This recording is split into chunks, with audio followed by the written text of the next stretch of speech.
Salute, salute, salute everybody. Make sure y'all smash the like button.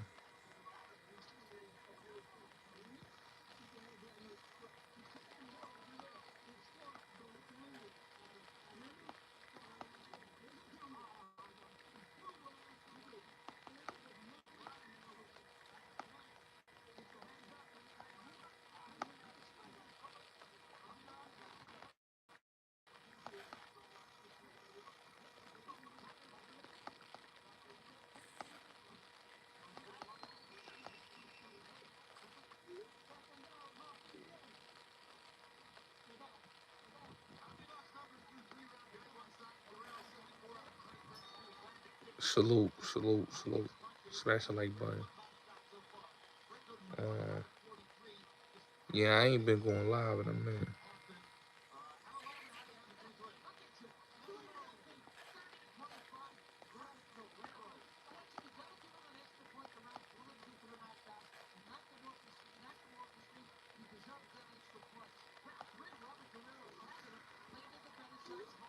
Salute, salute. Hold on 1 second. I'm trying to share this live. If y'all tuning in, um, please hit the like button, share, subscribe, donate. Um, please hit the like button. Yeah, donate. Hold on. Yeah, donate to the channel, man. Salute. Smash the like button. Share this live. Welcome to the Bullets Gotti Show 2.0. What's up? How y'all doing? How y'all doing? But yeah, man. Share, like, and subscribe, y'all. Uh,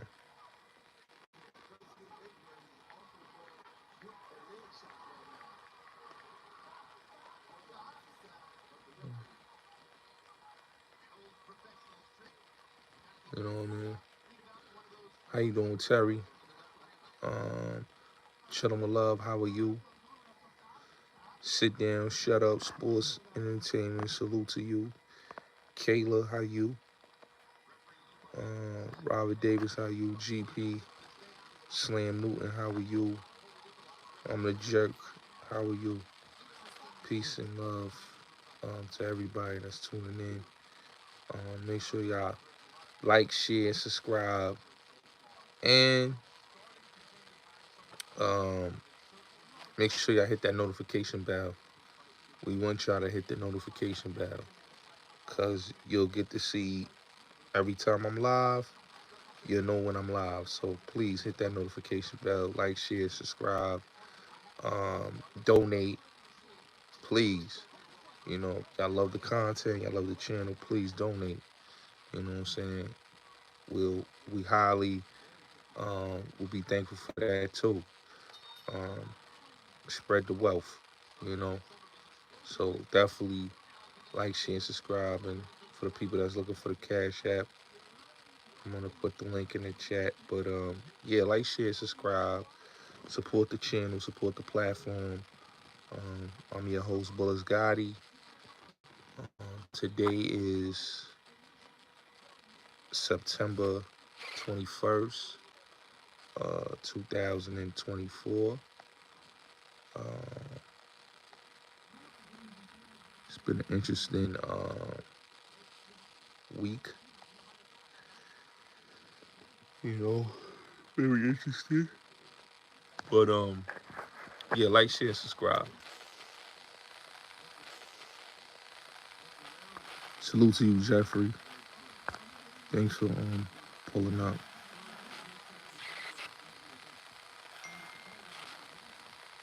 Um,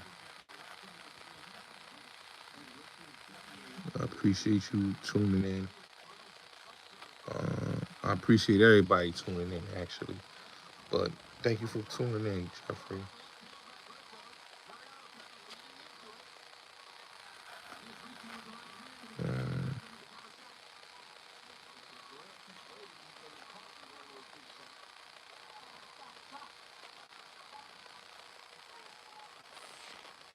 Uh, yeah. So if y'all want to support the channel, make sure y'all donate to the channel, like, share, and subscribe. Um, Cash App is there. $ Bullets Gotti. Um, support the platform. You know, that's all I ask. Support the platform, support the content. Um,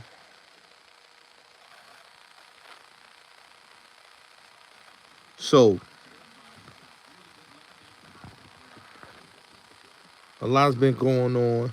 I want to say welcome home, Prince Gerald Miller, that just came home today. Yesterday actually, he came home yesterday. Um, from Big Sandy. He been in there since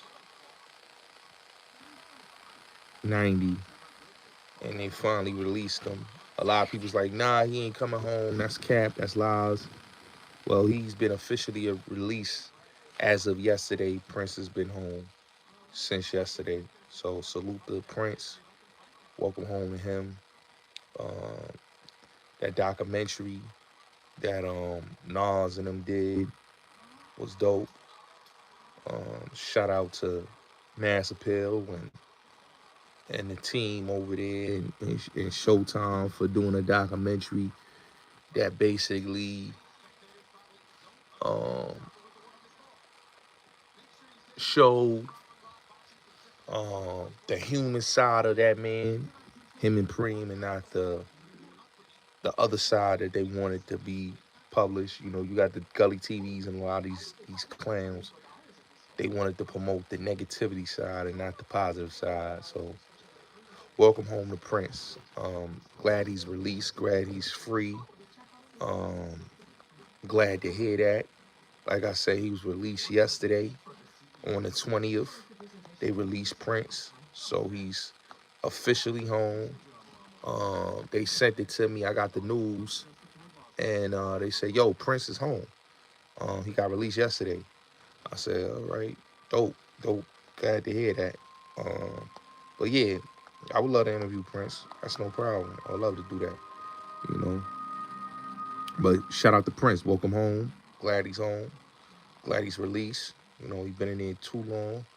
Um, like to see, others make it home too, Preem and many other men's. But salute. Welcome to the channel. If you're new to the channel, welcome. Um, if you don't know what the channel is, well, stick around. You'll figure out what the channel is about. I want to give a big shout out to Benzino. I just did a dope interview with Benzino on Rapmatic, actually. Legendary interview. We are at 88,000 right now on this Benzino interview. This is part 3 of my first interview that I did with Benzino. And because we did part 1, and it was only right to do like I said, part 3. And we was able to do part 3, which was dope. And that was a dope interview. And I just did OG Product. That was a good interview too, which cracked it, and that really cracked the internet. The OG Product interview. That one went super viral, and it did well on multiple platforms. Not only just on YouTube, but on Instagram, TikTok. So we just been doing a lot of great interviews and had a lot of great conversations, because that's one thing about me. I'm about conversations, and I'm about doing great interviews. So, so salute to everybody that support the platform and that is new to the platform. And like I said, um, donate, like, share, subscribe, support the platform, support what we doing over here. Um, y'all know I got demonetized, so you know anything counts at this moment. But support the platform, man. Salute, definitely support. and continue to support. And thanks to everybody that's coming through, that's pulling up. Um, Now, I'm about to get into this topic, but in a few minutes, I want to get into this Bimmy topic. I want to speak about that real quick. I got a couple of topics I want to touch on, but I want to touch on this topic real quick because there's been a lot of talk about these topics. So let me just talk on the Bimmy topic. Um, mm. so um, there's been a whole lot of things going on with the Bimmy situation. I've noticed with you know, Zip with the drip, the affidavit, the paperwork, and all that's been going on.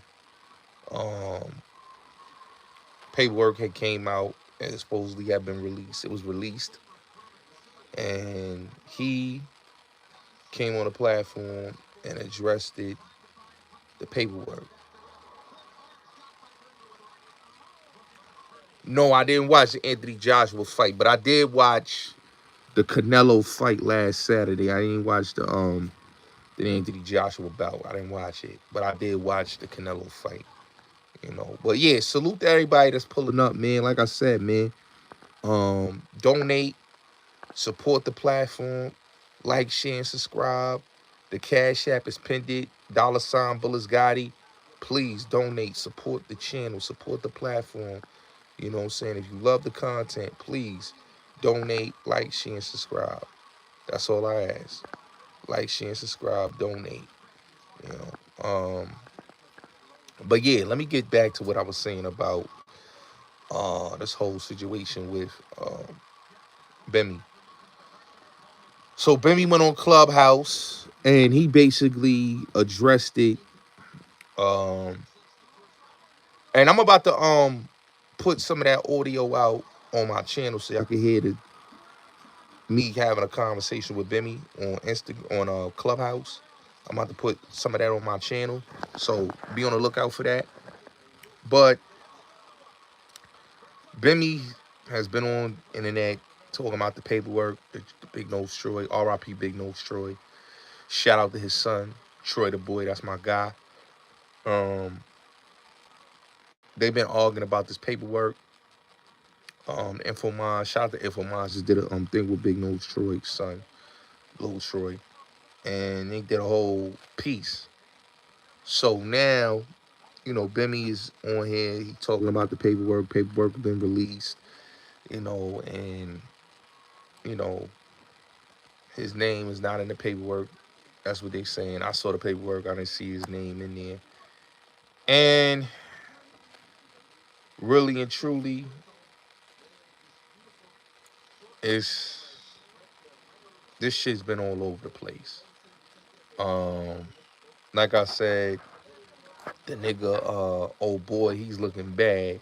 Zip with the drip because he couldn't provide the documentation, which was the DD5. He couldn't produce the affidavit, the DD5. So he's just all over the place. Uh, he's saying that he basically lied and lied on Bimmy, and that's what they saying. Like I said, I seen the affidavit. I don't jump on, like, one thing about me, I'm not jumping on none of this shit because this is my thing with people, right? When you jump on these paperwork things and you jump on it, people um is bandwagon. But yeah, if y'all coming in the building, man, y'all supporting the platform, please, man, like, share, subscribe. Support the channel. If y'all like the channel, y'all love the content, and y'all want to support the channel, please donate to the Cash App, $Bullis Gotti. If you love the content, and please, I will be doing a live stream tomorrow, and I'm directing everybody to go to my Patreon. All of my content will be on my Patreon. I will be dropping some content on my YouTube, but like I told you, since I've been demonetized, I'm not really trying to drop any content on my YouTube right now. You know what I'm saying? Because niggas ain't really supporting. and y'all be supporting these dudes that don't bring y'all no content, man. And when you work hard for your content and dudes is not supporting, what I'm saying? And that's one thing about me. I never been about that. But when you got a channel and you work hard for it and you got great content, you want to be supported for your content.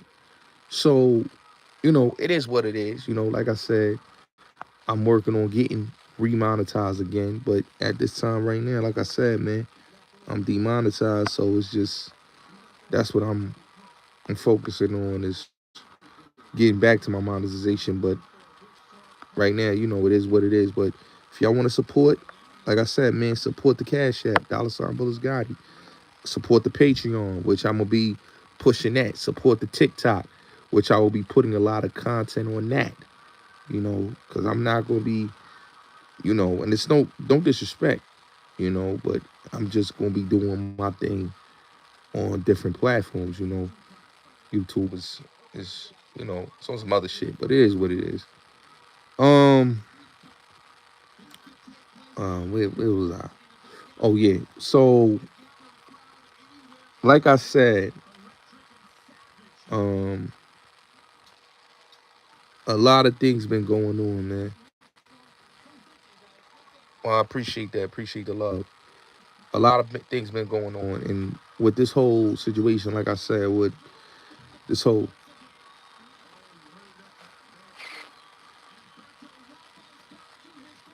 salute with Jack, with you Jack and TV. Salute to you, bro.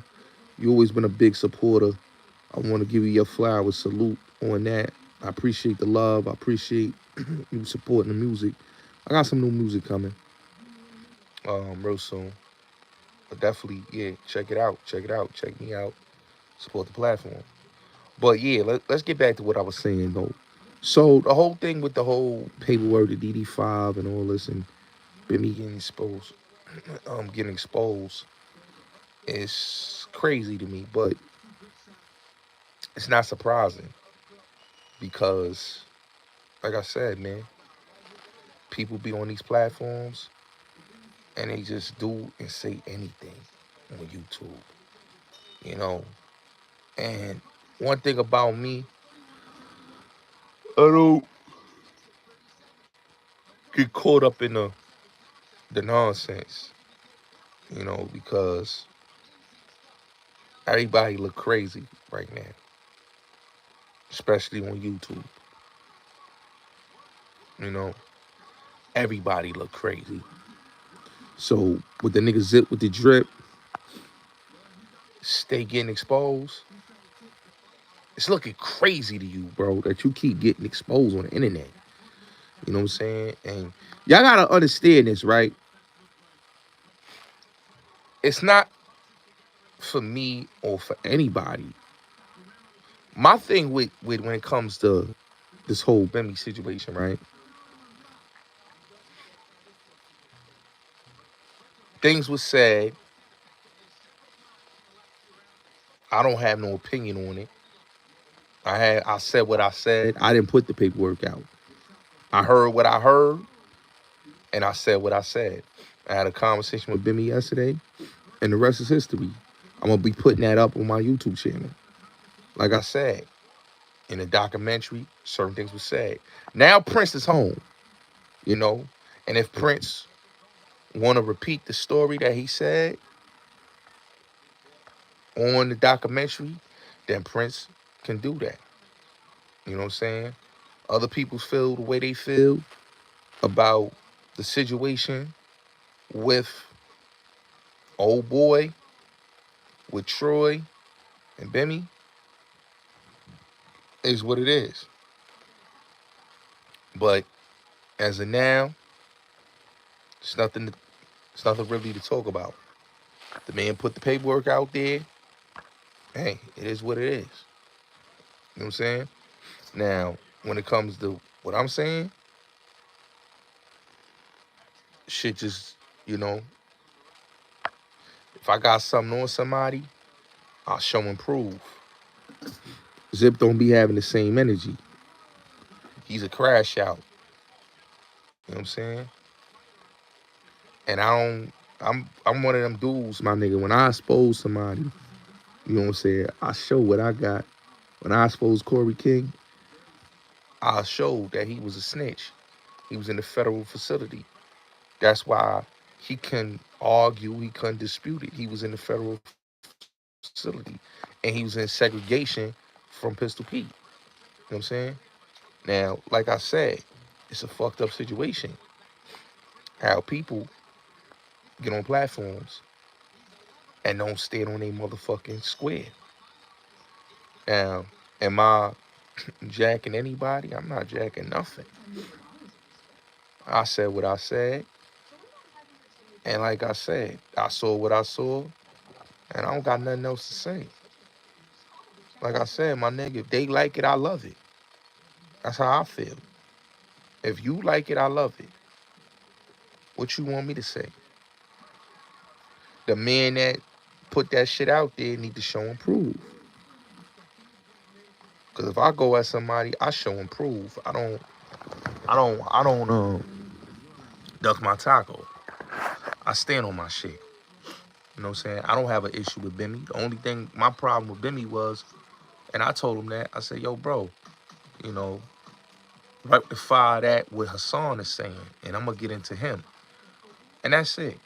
Other than that, I don't have no beef with Bimmy. You know what I'm saying? Bimmy ain't never did nothing to me. You know what I'm saying? He ain't never said nothing wrong to me. He used to pull up in my rooms. I've had dialogues with Bimmy. So I've never had an issue with the nigga. Like, I had a whole conversation with him on the phone. Everything he's saying, I asked him on Clubhouse is the same thing he said to me on the phone. You know what I'm saying? Now, like I said, that's that man's business. He got to handle his issue with the people that's going at him in Queens. You know what I'm saying? That's not my thing. You know what I'm saying? But he went on Clubhouse. He cleared up what he had to clear up. Hey, that's what it is. Me personally, I wouldn't say anything. You know, but he had to defend his name. He defended his name. He brought the paperwork out. I can't dispute what I saw. Now, I'm not going to say that the affidavit wasn't real.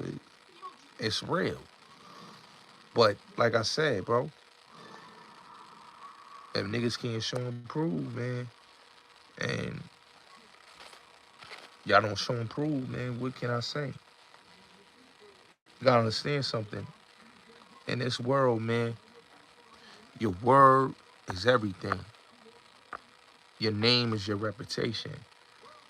Now, with that documentary and Prince coming home, you know, because somebody gonna do an interview with Prince. It's gonna happen. You know, they looking to get him on their platform any day now. He's released. He's home, fresh out the halfway house. He just entering a halfway house. Let's get that clear. You know what I'm saying? And this is a man that been in there since 90. You know, so he been arrested since 1990. You know what I'm saying? Um, Prince coming home. You know, he's going to address what he has to address. Now, if he does an interview or he writes a book, it's whatever. And whatever he feel like he has to say and whoever he's standing there, it is what it is. You know what I'm saying? Vlad want to give him 21,000. That's a low ball. I already know what Vlad trying to give him 21,000. I already know what the thing is. Vlad trying to give him 21,000. But Prince is going to tell his story. And if Prince tell his story and he says what he says, it is what it is. It ain't nothing I can say. A lot of people say, oh, Glaze was lying about Prince coming home. A lot of people lying about Prince. Well, Prince is home now. He's home. He's in a halfway house in Atlanta. He's home. And when he's ready to tell his story, he's going to tell his story. He wrote a book in prison. You know what I'm saying? And he may write a book about his life when he comes home, because now he's home. You know what I mean? He did his time. He's home. You know what I'm saying? Thanks to that documentary, thanks to the brother, thanks to the appeal that he won to get his freedom. You know, a lot of people wanted him to incriminate himself in that documentary, but they did the right thing with that documentary to get him his freedom back. You know what I'm saying? And he's home now. You know what I mean? Lou Sims is home. You know, we waiting on Chicky Boo. We waiting on Boy George. We waiting on Preem. You know, Billy Guy almost coming home, and Los is home. So quite a few men is home. You know what I'm saying? But right now, Prince is home now, and he's gonna be able to tell his story. Now you're gonna hear from him not incarcerated. You're gonna hear from him, you know, out of prison and on the street. So salute the Prince. Salute the Prince. Definitely salute the Prince. Glad to see him home. And pray, you know what I'm saying? But let me just say this though. Hassan Campbell, because I want to get into him. You know what I'm saying? I don't really want to talk that much. I want to talk about Hassan Campbell. Hassan Campbell is a hater. Okay? Dyson Campbell, whatever you want to call him, Dyson Campbell, Hassan Campbell, whatever y'all call that man. I don't, the big YouTuber, I just call him a fucking clown and a sucker. That man is a hater. And I'm going to tell you why, right? Shout out to my brother, Q Butter. Shout out to Rapmatic. Son is over there hating on a nigga. You know, telling people, yo, get Bullets Gotti off the podcast on Rapmatic, and just mad hate. You know, nigga's just a jelly nigga. Right? Get son off the podcast. Get son off the podcast. A jelly nigga, right? And, you know, the thing with Hassan Campbell is he could have been on that same podcast that I'm on. But what people don't understand is that Hassan Campbell is a hater. And he didn't see the vision that I was coming with. Because you have to realize something about Hassan Campbell. He likes yes men around him, and he likes, you know,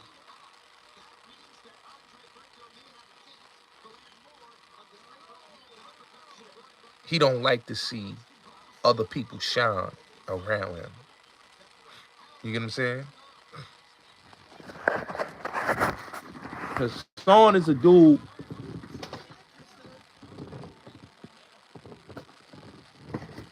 that is a confused man, right? He's a confused man. Hassan Campbell's a confused man. And they'll say, well, this guy, why do you say that Hassan Campbell's a confused man? Well, he's a man that's confused about his sexuality, right? He doesn't know if he's straight. Because people don't look at Hassan Campbell as a street nigga. They look at Hassan Campbell as a nigga that came online and said he was a victim, right? This is not a guy that came online and put work in. It's not a guy that was in the streets. This is a guy that said he was a victim. And he really wasn't a victim. He was in a relationship with Bimmy. Hassan is a dude that is mad at another nigga that's out here doing great. I can't. The thing with him is, right, nigga, you came online talking about conscious shit and victim shit. And then you wanted to, when you started dressing better, the money got better, you start talking about how much a real nigga you is, dissing rappers. You know what I'm saying? This is a dude that's that I always say lacks, you know, not just only originality, because he steals a lot of things from a lot of people,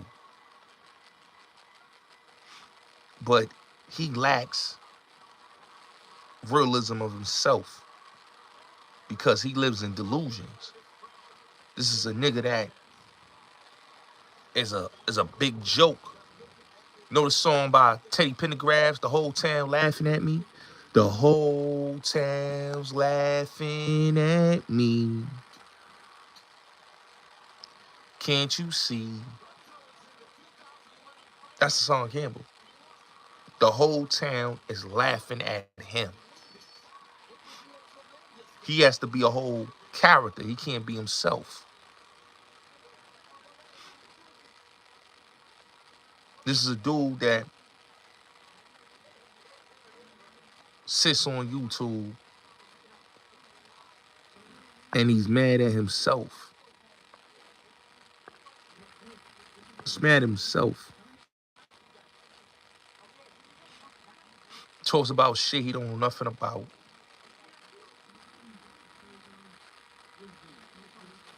This is a nigga that diss niggas and then he links back up with niggas. Right? The 050 dogged him out and now he back trying to work with the 050. He links back up with these niggas, right? Five Guard had niggas violate his car, had niggas go up in his baby mama crib. You know, his baby mama, Lily. Yeah, the niggas went up in university where she lived at and took videos, right? Now, I would never be cool with a nigga that puts my girls and sends it to Wax Dog, but put my girls spot, right, on YouTube.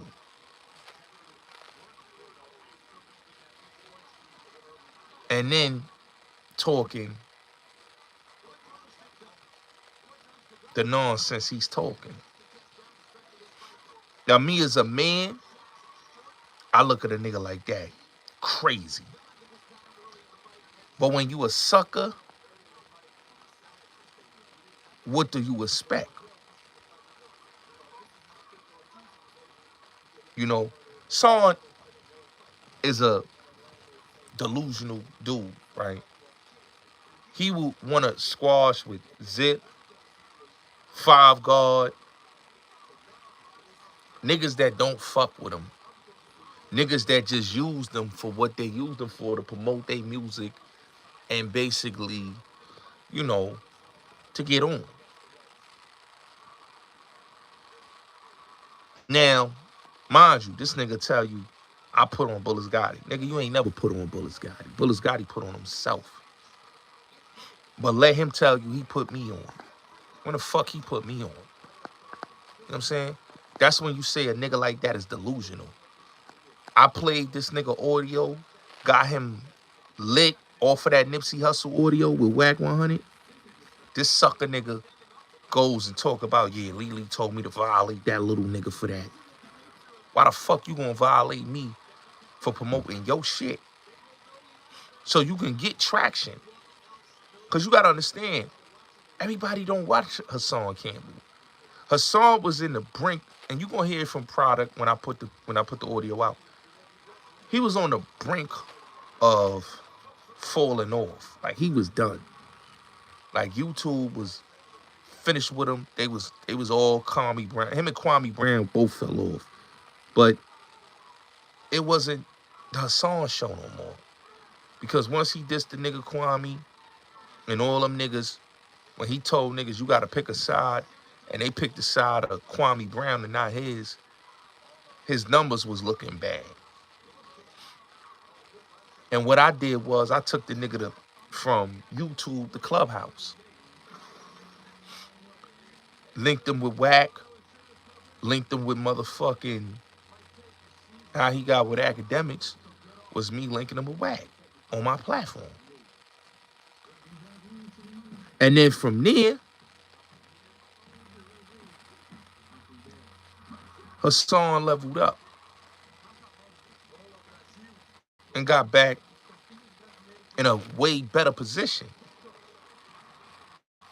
But like they always say, man, you can't take a horse to the water and expect him to drink it. Now you see his numbers is not how it was. You know why? Because Hassan don't understand when to pivot. Enough of talking about the rappers, enough of talking about Jim Jones, enough of talking about Mano, enough of talking about the entertainer niggas. Now, nigga, it's time to level up and talk about other things. You know what I'm saying? This is why a Gilbert Arenas could surpass a Kwame Brown. This is why a Charleston White can surpass a Hassan Campbell.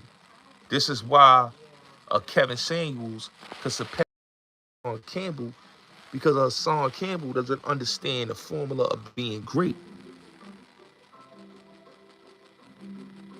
You know? And when you don't understand being great, it is what it is. I know who did that. I know who took my super chat and got me demonetized. I already know who did it. Hating ass niggas, but it's all good though. I'm not mad at it. Corrupt. But like I said, if y'all rock with me, y'all support my channel, please, man. Donate, man. Support. But Hassan Campbell's just one of those guys that's just miserable. You know what I'm saying? He's miserable. You know what I'm saying? And I would be miserable too, because he feels like the world owes him something, and the world don't owe him a damn thing. Yo, I never, let me tell you something. When I used to go over there to Academic Studio, he was never there sometimes. But I know his whole team. I know everybody that, I know the dude that do the camera work for him. I know his assistant. You know what I'm saying? His assistant like me. I ain't gonna lie, bad little white chick. You know what I'm saying? When I used to go up there with Troy Ave, he never used to be up there when I used to be up there. But shout out to him, man. But when it comes to Hassan, man, it's over for him. Sometimes a lot of niggas gotta look at it and say to themselves, it's over. Troy good, Troy good. I was hollering, I was hollering at him, actually, seeing how he doing. He's good though. I talked to him, so he doing all right. But Hassan need to know that it's over with. You know what I'm saying? You can't recreate something that's over. It's over. You know, he doesn't get into his mind that it's over. You know what I'm saying? He still want to talk about rappers. He still want to talk about shit and thinking it's going, like, nigga, you not, everything you doing, my nigga, is showing that it's not hitting no more. It becomes redundant. That's why the nigga money ain't how it was before. Let's look at it like this, right? Hassan went from making 10,000, 20,000, 30,000, 40 to $50,000 on YouTube. To now he barely can get to 500,000 subscribers on YouTube. He can't even get to 500,000. He's at 473,000 and can't get to 500,000 subscribers on YouTube. Him and Kwame Brown, they can't get to 500,000 because they don't understand that motherfuckers is really tired of watching these niggas. You know, this is why Gilbert Arenas goes to you, come to YouTube and take these niggas' spot. This is why a Charleston White could take these niggas' spots. Hassan is scared to leave New York City. You notice you'll never see him do interviews outside of New York City. That man told Adam 22, yo, I'm not going to Cali. I'll come here to New York and interview me. And that's what he did. So this man is scared to go to Cali. This man is scared to go to all these places to make money. Now, if you was a podcaster, you should be able to travel outside of your city. But a lot of these niggas, like Hassan, they scared to leave their city. That's why they stay in New York. Jersey is across the water, bro. He's not going to California. He's not going to motherfucking Texas, Miami. He's not going out of town to do interviews. Not at all. You know what I'm saying? So a nigga like that be talking shit, I gotta laugh at him. You know what I'm saying?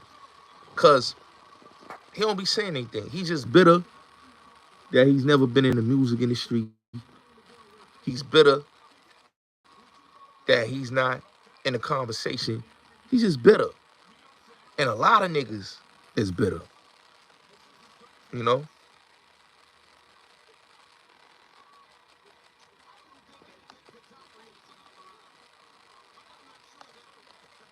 He's bitter.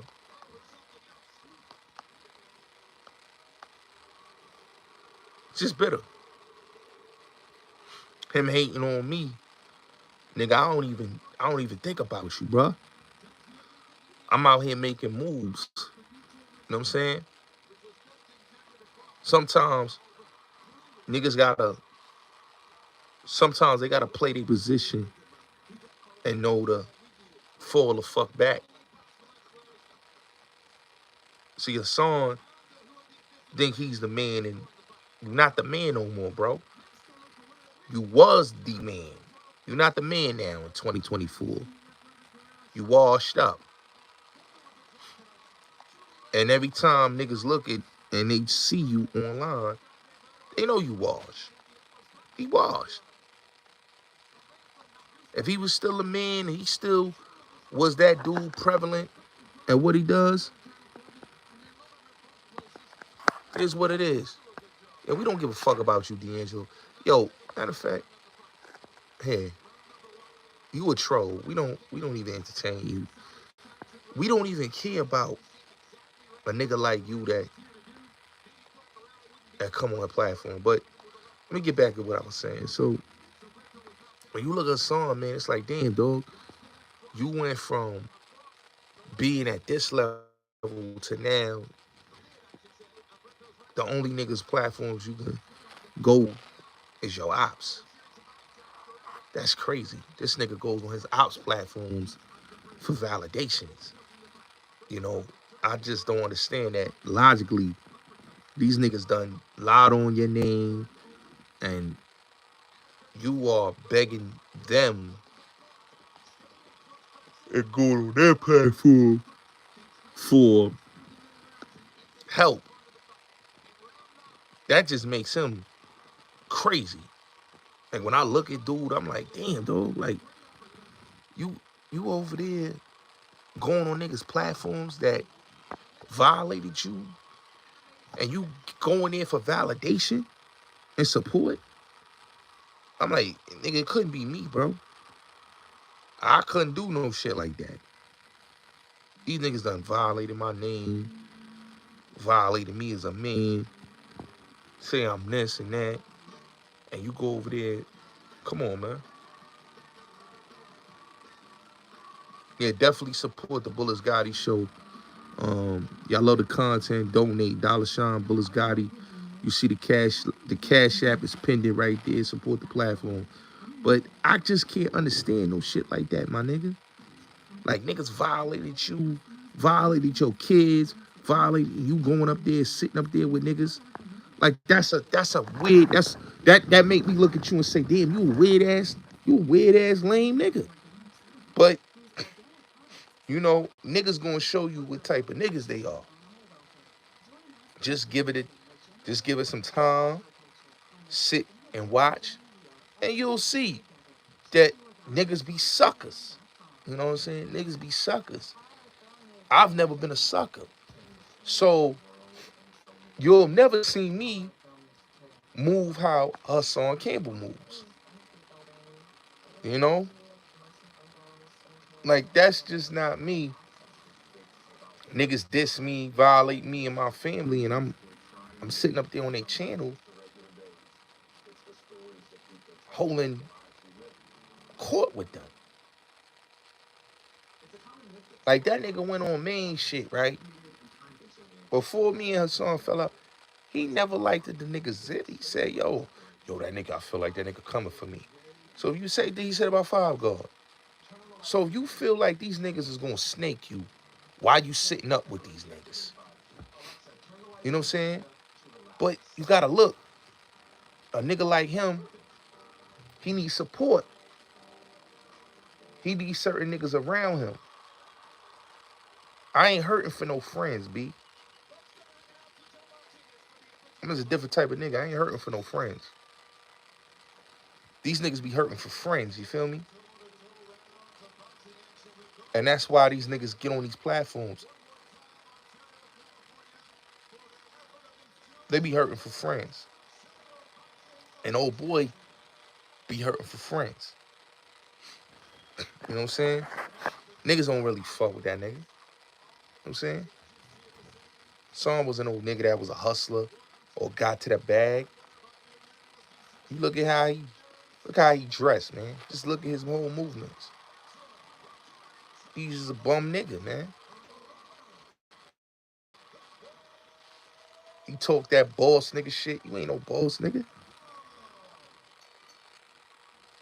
You know? He talk. See, one thing I look at certain niggas and I just look at their characters and you see the flaws in a nigga. And you understand that, niggas be in delusions. And one thing about me, I'm not a delusional nigga. You know what I'm saying? Just like with the Math Hoffa nigga, like, you know, Hassan, you just like Math. Y'all two bum niggas that, you know,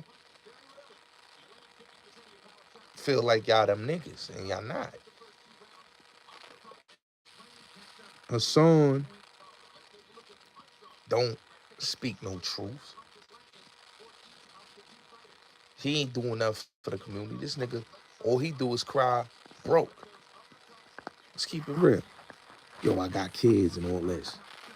Nigga telling y'all, he don't got the money, but he not putting no he's not, this is what I don't get with these niggas, right?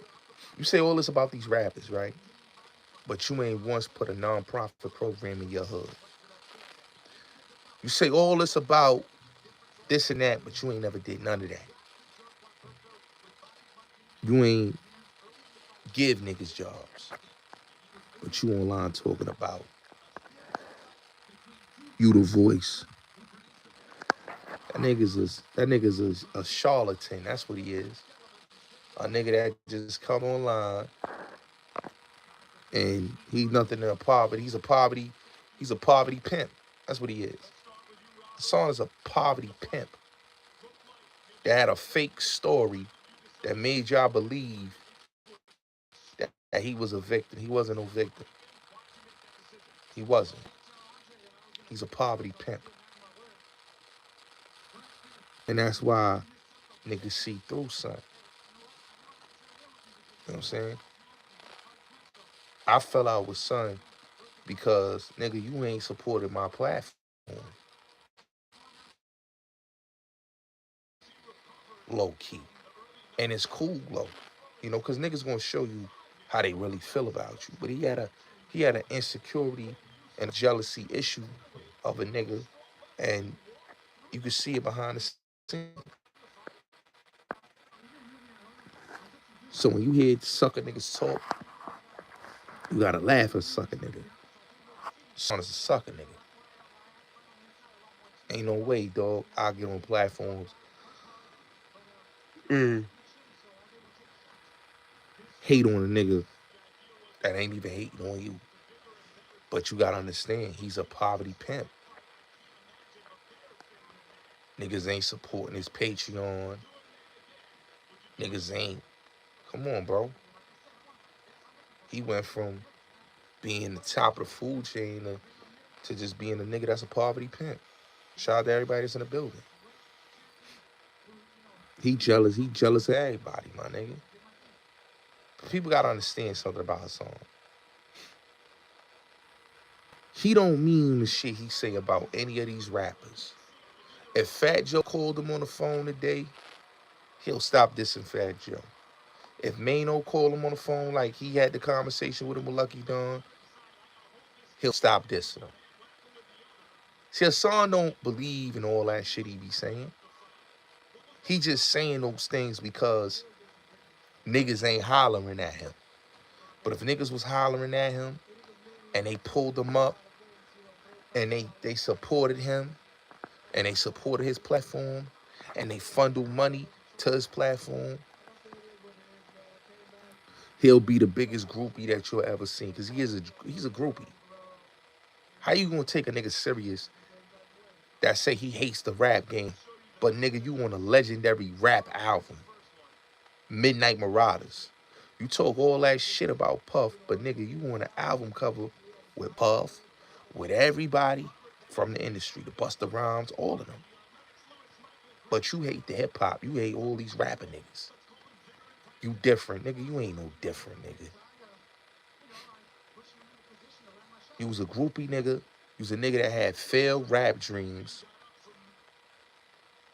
You hating on Gilly and Wallow because they got a bag and you didn't get no deal. Nigga, you didn't get no deal because, nigga, you just do weird shit. And ain't nobody trying to do business with you. You know what I'm saying? So that's why Hassan ain't got no deals. And no real niggas is standing next to you.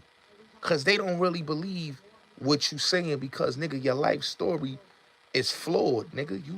You let a nigga, you fucked a nigga, bro.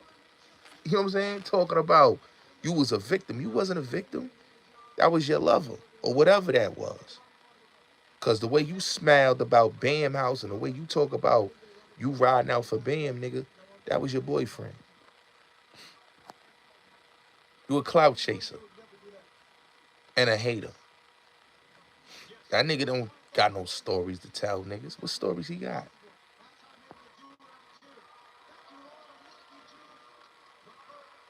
You ain't seen this nigga one time talk some real shit.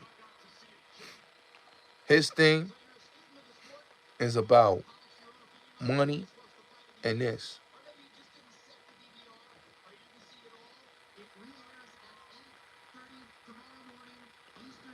Yes, Sean. Yes.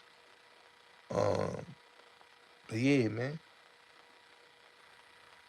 Nigga salty. When I look at his son and I say to myself, I say, damn, this nigga's whole life is lies, bro. He tells you real nigga shit. This nigga sit up there, he talk about Remy, he talk about this one, he talk about that one. And if these people got on the phone with him, he wouldn't talk about none of them. Because, like I said, he had a whole conversation with Mano on the phone. And when he talked to Mano, he like, yo, Mano, man, you know, I thought you was talking about me. You know? Because dude is a groupie. You know what I'm saying? You can't take a nigga like that serious. I don't take Hassan Campbell serious. I take him with a grain of salt. You know what I'm saying? I stopped taking him serious when I saw him have that chick up there that he was on her platform, 10 Toes and 050 China Brim and Sonetta. I stopped taking him serious because you talk to these niggas behind the scenes. So they not your ops. You want the world to believe they're your ops. They not your ops. I'm not talking to nobody that violate me. You know what I'm saying? I'm not. I don't want to fuck with none of that. You know what I'm saying? But when you ain't built off of no character and you ain't who you say you is, this nigga be telling y'all B.O., B.O., B.O., B.O.'s. You don't see no pictures with him in B.O., okay? B.O., he was a flunky. Let's get that clear. Crash test dummy, a flunky. He wasn't no right-hand man. If you wasn't Joe Kidd, Tax, Sugar Ray, T-Mac, and many others that was running with B.O., you wasn't a part of no B.O. circle. Simple and plain. So Hassan wasn't one of them niggas running around with no BO. You know what I'm saying? Just because you cool with certain individuals, that don't mean they look at you as they equal. You know what I'm saying? You not his equal. And that's what a nigga like that don't understand. You not their equal. You know what I'm saying? I went to a song party. Well, he told the world that wasn't his party. That was T Mac's party. And shout out to T Mac. You know what I'm saying? My step pops is cool with T Mac. I never got to really get the poly with Mac because, you know, Mac know my peoples. But I'm one of them niggas. I don't run and talk about people to niggas. I don't got time to do that. I'm my own man. I built my own legacy. But that nigga was messing up Mac's business. Mac is cool with Jones. Mac is cool with Fat Joe. Mac is cool with a lot of niggas in the industry. And a lot of niggas know Mac. So when this nigga running his mouth and saying certain things, making it bad for a nigga like T Mac that got the associating with certain individuals, niggas fall back from you. And that's why you don't see certain individuals standing next to them in videos. Because they done fell back from that nigga. And he know they done fell from. Because you putting niggas in a place, you keep banging on their peoples. And they don't know you. You know, official niggas in the Bronx don't know this nigga. They don't know this nigga. They don't know this nigga. You know what I'm saying? And I know all the real niggas in Bronx River. You know what I'm saying? But I don't flex that. I've been in Bronx River multiple times. Know all the real niggas in there. You know what I'm saying? He's not even on the caliber of X. He's not on the caliber of Father Tom. He's not on the caliber of Jerry. You know, these are people that, you know, my moms know. You know what I'm saying? Because my mom's is from that 80s era. From that 90s era. You know what I'm saying? She was really outside. Hassan wasn't outside in the 80s. Hassan jumped off the porch in the 90s. You know what I'm saying? So when this nigga say, yo, I was Bam didn't live in Bronx River in the 90s. And even in the late 80s. Bam was always on tour. He lived in Parkchester, Unionport Road. Everybody know that. You know what I'm saying? So when he calls and tells you this, nigga, you was in a relationship with him. That's why I used to be over there on Unionport Road. That nigga used to take you to fast break, take you shopping, and you was that nigga boy. You was that nigga boy toy. Whatever that nigga was, you was his boy toy. You was his boy toy.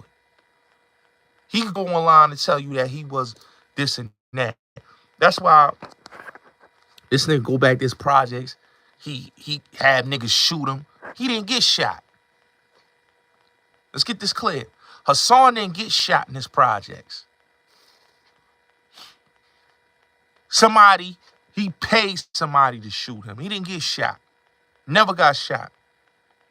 Never got shot in Bronx River. He paid somebody and they did it. Just so he can get on Vlad and Adam. So just so he can get on them two platforms. You know what I'm saying? Two people that he was dissing, violating, saying all type of things about, and then who platforms he ended up on. The two dudes that he was dissing and violating, he ended up on their platforms. So that just shows you right there, like, desperate times, desperate measures. This is what a nigga will do.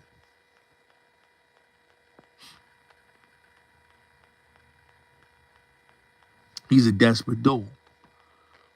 And when you desperate like that, you'll do anything for clout. You'll do anything for money.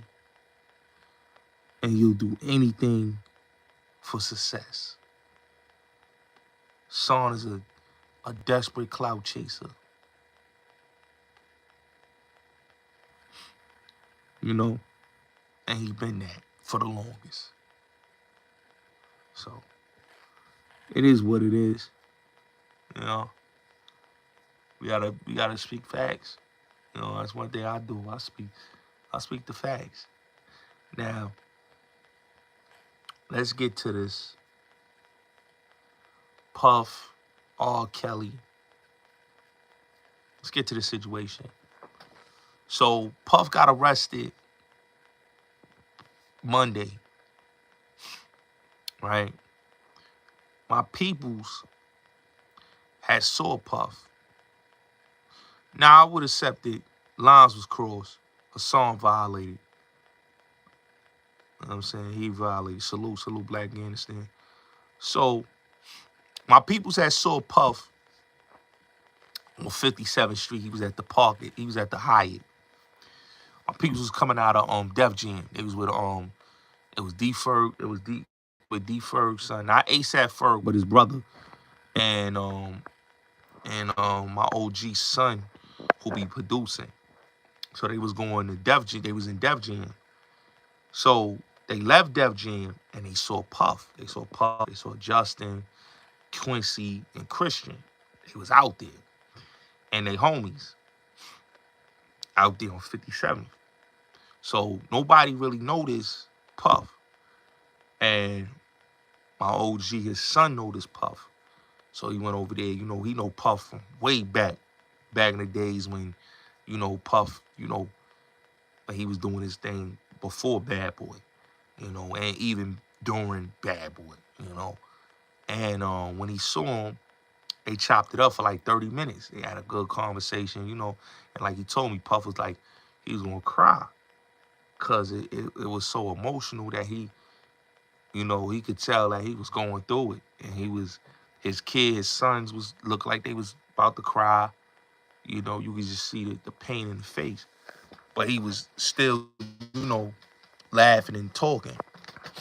So my OG said he had saw like a van or a car out there. And it was suspicious, but it looked like he told me, it looked like the feds. So when he was leaving,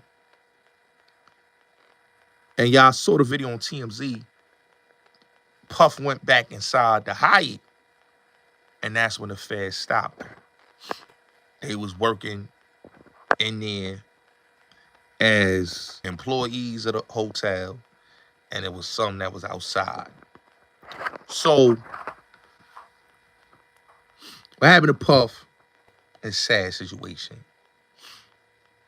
You know, I got the conversation, you know, when that Cassie video came out, that video was already shown to his employees at Bad Boy, right? This is exclusive. I'm giving y'all exclusive. They showed this video to the employees at Bad Boy before it even got released to the public. They already had seen that, right? Certain people stepped down, certain people resigned, certain people, because they told them, you know, you can get in this thing. So the feds already had the video. When they sent the video to CNN, the feds sent that video to CNN, that Cassie video. But they had already showed everybody that worked at Sean Combs Enterprises that video, right? Puff been under investigation by the feds since 2008 and 2018. Puff been targeted by the NYPD and the feds since way back butt naked days. But really, his Bad Boy days. But his affiliation with Butt Naked, L, Wolf, Buck, his cousin Ock, you know what I'm saying? You know, Puff come from a family, you know, not just only his father, Melvin, but his uncle, George Jenkins. You could look him up, George Jenkins. He was down with Tommy Montana and Tone. You know, that's Puff uncle. He's married to Puff aunt, his father's sister. That was Tommy Montana's lieutenant, his second lieutenant in his organization. So Puff had a lot of strong ties with a lot of people. And he been targeted, he used to hustle. A lot of people don't know this. When he was in DC, he used to hustle for AB way back, And Puff talks a little bit about that in his interview when he used to hustle, right? But Puff always been targeted, you know what I'm saying? And it really, Deleon, the Diageo Spirit Liquor Company, they brought the big guns out. They brought Cassie out. They brought all these women out, all these dudes, all this thing, because all Puff was saying was George Clooney got $800 billion for Casamigos. They got, but they all got $800 million. His team, and I'm getting lowballed for Ciroc $60 million, for Deleon I'm getting lowballed $200 million, and these dudes is getting $800 million, $1 billion, and I'm not getting paid the same amount. They discriminating against me. I'm promoting this liquor to my community, and I'm giving them the urban market sales, but y'all not gonna pay me for what I'm worth. And that's what Puff was saying when he said that on Earn Your Leisure. So when he said that on Earn Your Leisure, and he had the lawsuit, that's when Diageo brought these people out. And then they and they not only brought these people out, but they paid you YouTubers. We know y'all got paid. The Tisa Tales. We know y'all got paid. The Tasha K's. Everybody that slandered Puff, we know y'all got paid. Only one that's authentic is Gene Deal. Everybody else, y'all got paid. They paid y'all. Gene Deal, the only one that's authentic, because Gene anger is understandable, because his anger with him is Wolf, D-Ferb, and Big, which is understandable. You know what I'm saying? My only thing that I always say, and I wish that Gene would have did, was have a conversation with that man. And I get what he said, enough is enough. And I get what he was saying when he said enough is enough. But if him and that man would have had a conversation, like him and G-Dep, because G-Dep was with him just before he got locked up. He was with G-Dep that Sunday. Everybody had dinner with Puff. They was, you know what I'm saying? And G-Dep was there, his wife.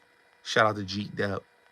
So everybody was, you know what I'm saying? Everybody was having a conversation. He was, bringing everybody, his whole, And I just wish that Gene was with him for years.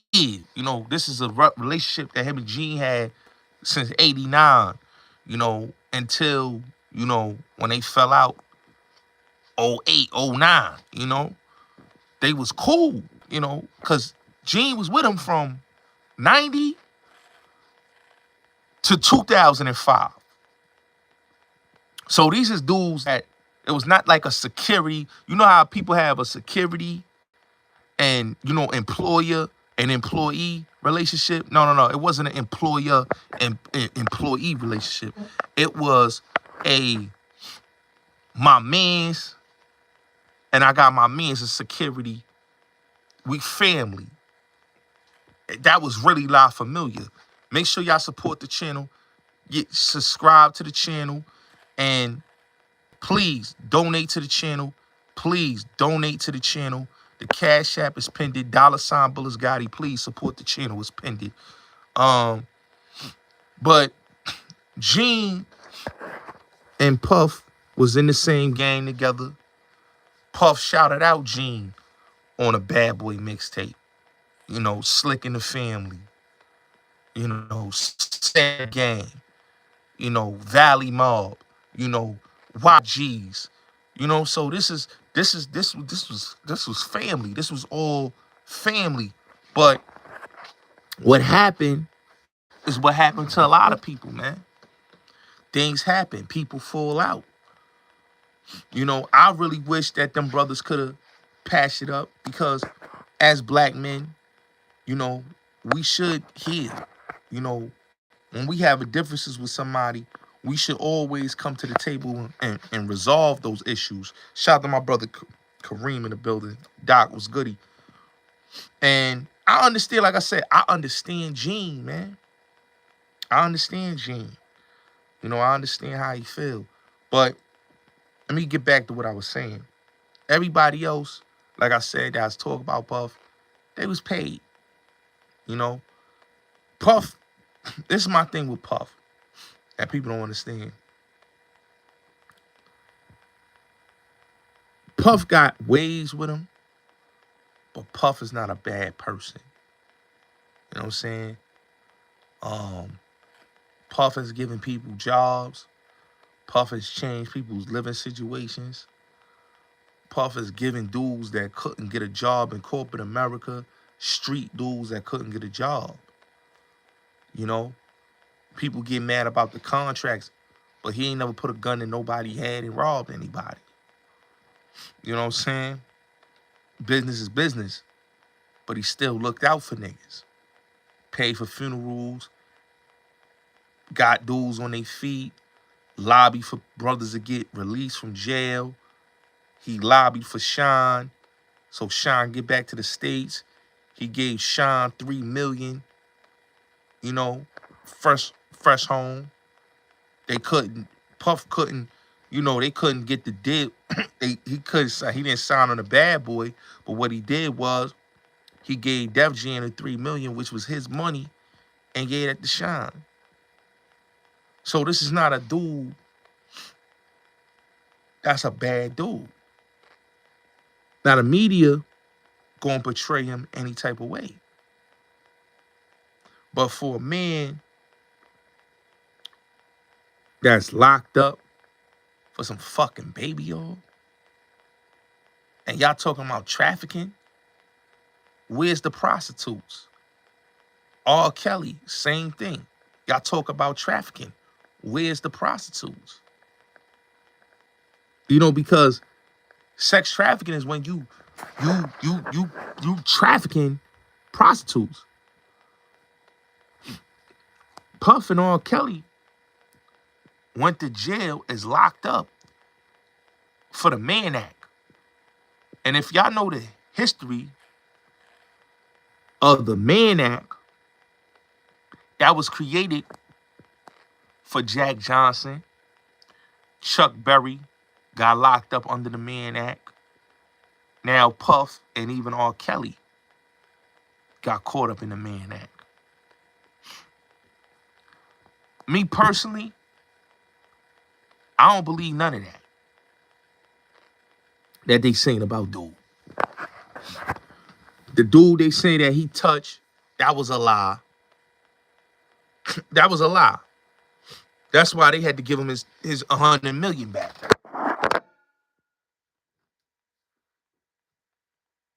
Dude was lying. Dude in Michigan, he was lying. That's why the $300 million got returned back. Everybody want to say, yo, Puff did this, Puff did it. Puff didn't do anything to nobody. You know what I'm saying? Like, even when it goes to the Tupac and Biggie thing, right? And I keep telling people, open your eyes and open your mind. Biggie and Tupac wasn't killed for no East-West beef. That was COINTELPRO. You got to look at this, right? In the 70s, right? The 60s, late 60s, 70s, right? The Black Panther Party, right? They had a split. It was the East Coast Panthers, which is the Panthers 21, beefing with the Oakland Panthers, right?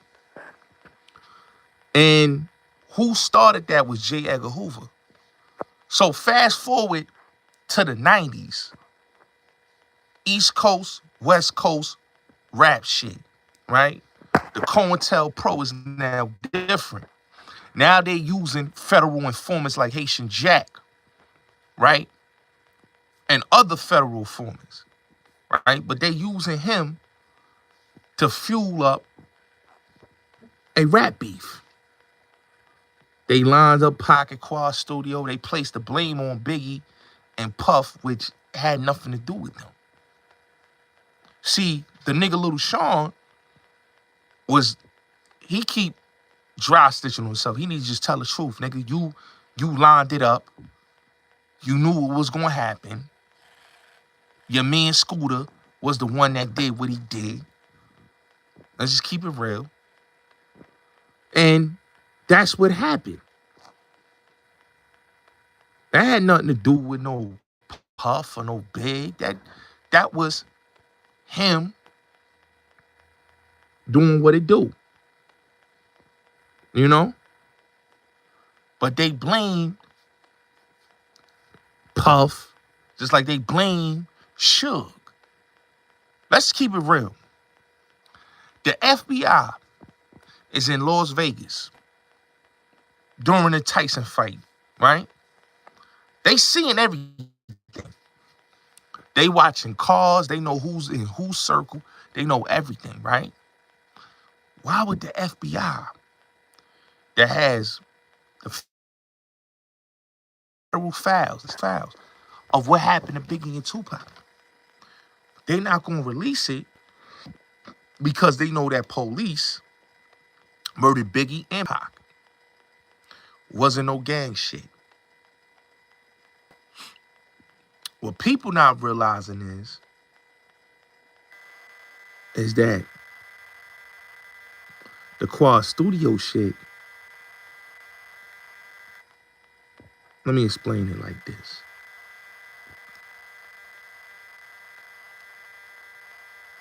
When Pac did his interview with the New York Post, he offended Haitian Jack's associates. The dudes that went up there was Little Sean co-defendant and a kid named Nubs that's deceased and another dude that's also deceased. They went up there to rob Pac and discipline him. They took. Now, they wasn't supposed to shoot him. They went up there to discipline him. Now, the other dudes in the studio don't know that. But the dude that he's doing the session with, Little Sean, he knew that it was going to happen. Now, he's going to lie to you and tell you he didn't. But he knew. And that's why he can't tell the truth. That's why he said, oh, yeah, it's true. Yeah, he's telling you bits and pieces because he knows that certain individuals not coming back. So, the police informant, Haitian Jack, and his handlers knew Pac was going to get dealt with. That's why police was outside of that studio. Yeah, the police was outside that studio, y'all. And they was out. They saw the whole thing. They saw when it transpired. So when he gets robbed and he gets shot,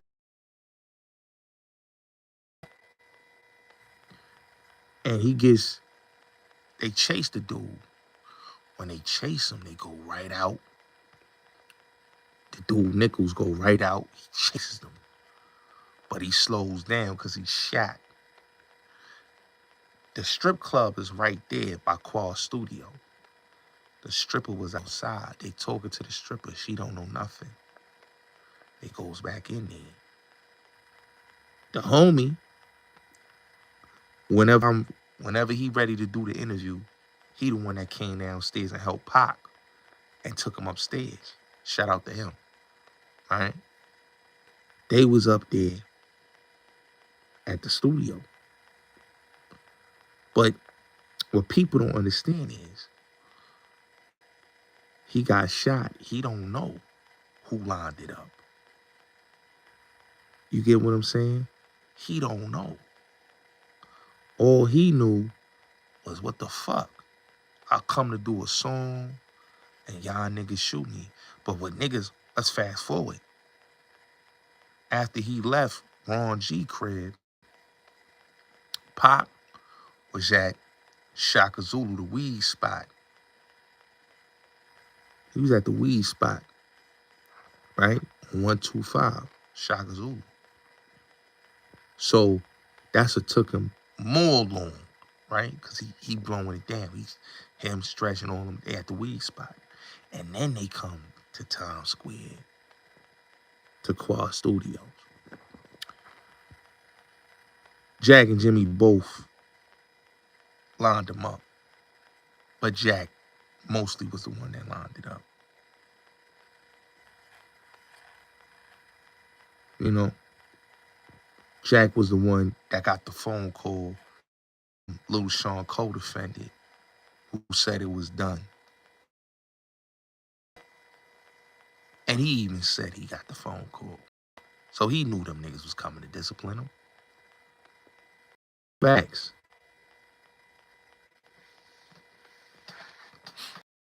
It's gonna be 30 years. 30 years. Just like they lied and say Zip got a check. Zip didn't get no check. That was a lie. See, Reggie, he got a main scapegoat. He tried to build a case, Suge Knight and Puff. I should. What really happened, what really he and he got in one piece, but his man's died. But what they don't tell you is that they was there. It was a hit. So when you look at the whole thing with, you know, Club New York or all this stuff, like they said, man, Prodigy said out his mouth, the Hip Hop Police Task Force was created for Suge, Puff, Pac, and Big. That's what it was created for in New York, because of that East-West shit. So when you got dudes like Bill Courtney, and you got dudes like all these dudes, he dry snitching and telling you that these label dudes is connected with the police. And then they was keeping tabs on these dudes, Puffing all them, 50 and all them. They wanted cases. Haitian Jack was getting cases on everybody. I remember one time when I read about Bill Courtney, was like 2017, his relationship with Jack. You know, Haitian Jack was his Gregory Scarpa. You know, he was his Gregory Scarpa. You know, his Whitey, really his Gregory Scarpa. I want to say Whitey. He was his Gregory Scarpa. You know, still protecting him. You know, so when you listen to people and they talk about Puff, these niggas got these CIs in the industry that's putting cases on niggas like Puff and 50. A CI got Puff jammed up right now. You know? Puff been in the Hyatt for 3 months. Somebody that's a confidential informant let them know. And that's why he's now incarcerated. You know? But they've been blackmailing him. They've been trying to take him down for years. You know, you got to understand something. New York State lost a case against this man. He had a case. But people don't understand his Shine case. He wasn't supposed to win that case. That case, he was supposed to lose that case. They had got him. You know what I'm saying? He had the Steve Stout case where he hit him upside the head with the bottle, and then the club in New York was supposed to be the nail in the coffin. But he had a great lawyer in Johnny Cochran, and they beat it. You know what I'm saying?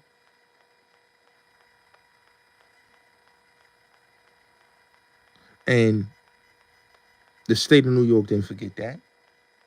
They ain't forget that. And that's why the police continue to keep tabs on him for years. If you look at his federal case, they've been keeping tabs on this man from 2008 to 2018. So there was a confidential informant that was in his circle giving them details on him. You know?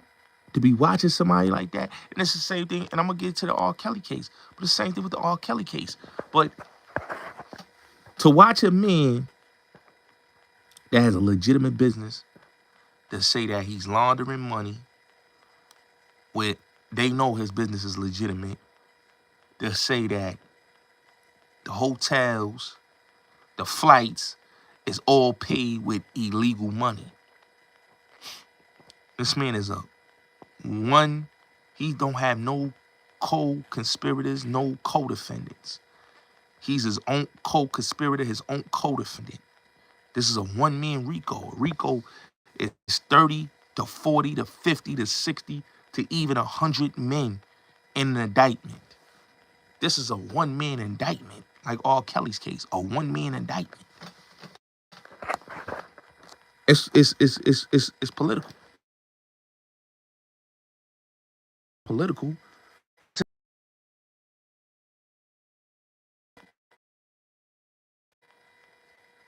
Our music. So when I looked at the whole case and I broke it down and I said to myself, hold on, bro. So you mean to tell me that this man is locked up for some illegal sex escapades, right? And then when I saw who's involved, case against Puff, Lisa Bloom, Gloria Allred, don't those names sound familiar? Those names was in the Bill Cosby case, Lisa Bloom, Gloria Allred. The Rkelly case, Lisa Bloom, Gloria Allred. So that's when I knew it's an agenda. In the Rkelly case, Michael Avenatti said, I repeat, we have new footage of Rkelly. We have new footage of Rkelly. They didn't have no new footage of Rkelly. If people want to know the real truth about the Rkelly and the footage, this is the real truth.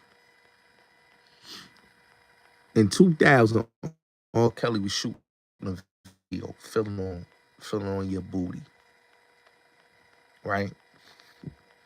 And in that video, he had everybody, the who's who in there.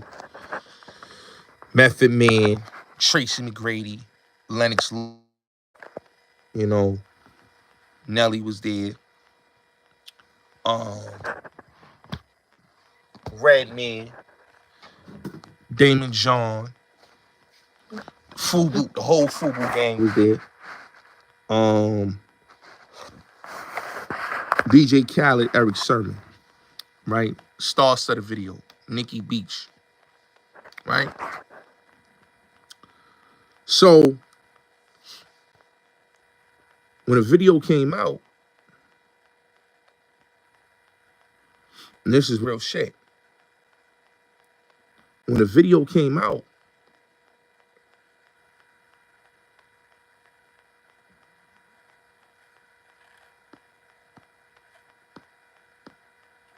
people didn't know that Ali Zoe, and if y'all don't know who Ali Zoe is, that's the big homie of Zopan.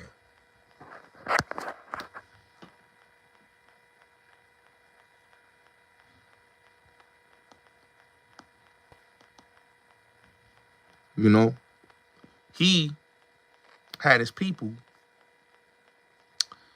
take the bag, Kelly's bag, and they had footage in there. Now, when they went to trial for that case, they didn't have the footage that they said that they had. They didn't have this young girl that they said was in that video. So, you know, Kelly had a duffel bag where he had his jewelry, his money, and all that, and sex tapes. Now, like I said, in the duffel bag they stole,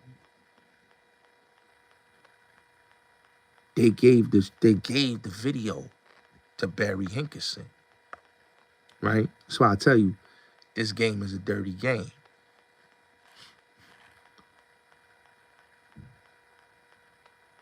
They put the video to the black market. Right?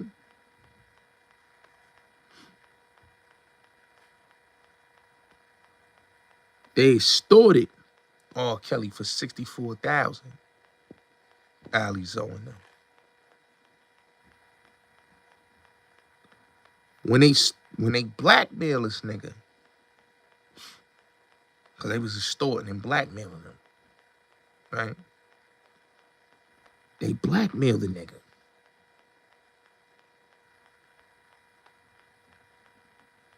And they said that this man had a video with the girl. So they get the chick, Lisa Van Allen, who was dealing with the nigga Ali Zoe, and have her put the pressure on this nigga. And this is the same chick that y'all see that went on the platform. But this is what I tell people all the time. These shits happen. It's not that it happens for a reason. It happens because people don't know what's really going on. And in the case of R. Kelly, there was no such thing as what the people were saying about him.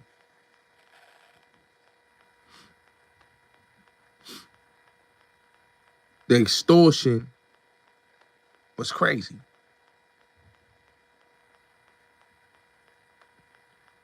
And they extorted him.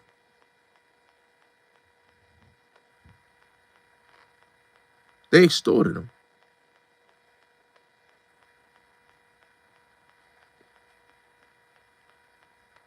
And they did the same thing to Puff. They extorted him too. With the blackmail, Cassie, her man, and a few others. And he wasn't going for the extortion. Just like R. Kelly wasn't going for the extortion. So they'll make you believe that these men are monsters. And they did all these things that they saying they did. But they not telling you the whole truth and nothing but the truth that, hold on, wait a minute. It's an extortion going on. These videos that they saying that this and that, and they got new videos. And in the R. Kelly new case, they didn't have no new videos.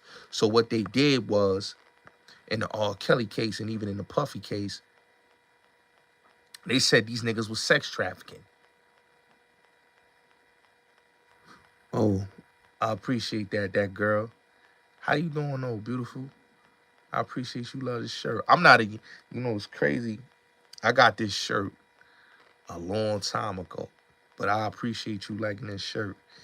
You know what I'm saying? I wear this sometimes. I don't wear this a lot of times, but I thank you, love.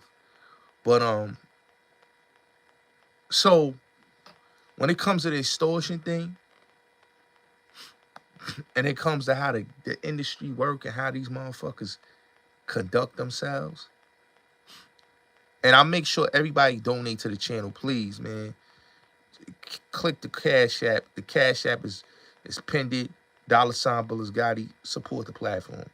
But yeah, let me get back to what I was saying. So they didn't have a real strong case against R. Kelly. Now, before this Puff shit, Same thing with the Rkelly shit, right? They said, oh, Rkelly's running a sex ring, a sex cult, right? That's what they said. Rkelly's running a sex cult.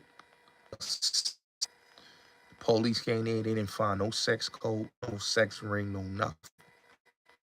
So the case was closed, right?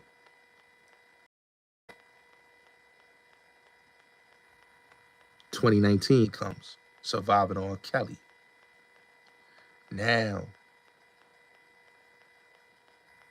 this man has got a sex ring and all this. That's what they trying to saying. They never proved any of that.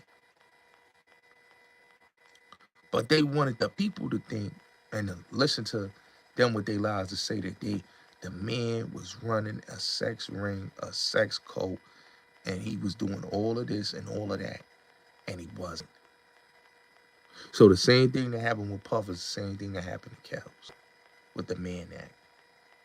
Jeffrey Epstein, dudes like that, Peter Nygaard, you know, those dudes is linked up with the who's who in politics. When people talk about Puff, the fuck is you niggas talking about Puff as Jeffrey Epstein? These are two different niggas, bro. Not the same kind of niggas. You know? Not the same kind of niggas. You know what I'm saying? Puff just like to have a good time party. Them niggas is strictly on they pimping. And they doing what they doing. If people knew the history of Jeffrey Epstein, they wouldn't even compare it. I don't compare the two. Peter Nygaard, I don't compare the two. You know, these are the same type of dudes. You know, Peter Nygaard had his own island. Jeffrey Epstein had his own island. But everybody wasn't no victims. They were willing participants, even in that situation with them. I don't look at them as victims. Because once you accept gifts for years and years and years, and you stay with a motherfucker, everybody should be locked up for being prostitutes.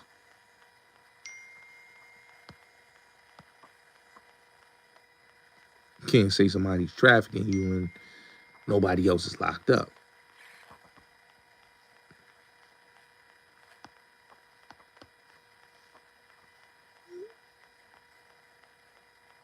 You know?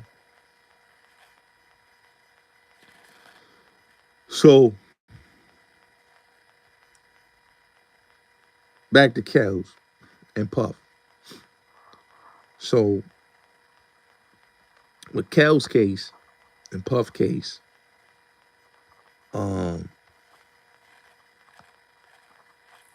they hit them with the same thing. You know, all these people came out and said, yeah, they was a monster to us, and they did all this, and they did that, and, you know, and I read the thing, and I'm like, damn. You know, once I saw the documentary that TMZ did on Puff, on Tubi,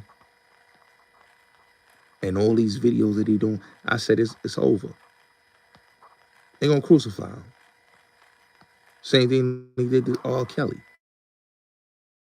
People, these media people do that, they gonna crucify you.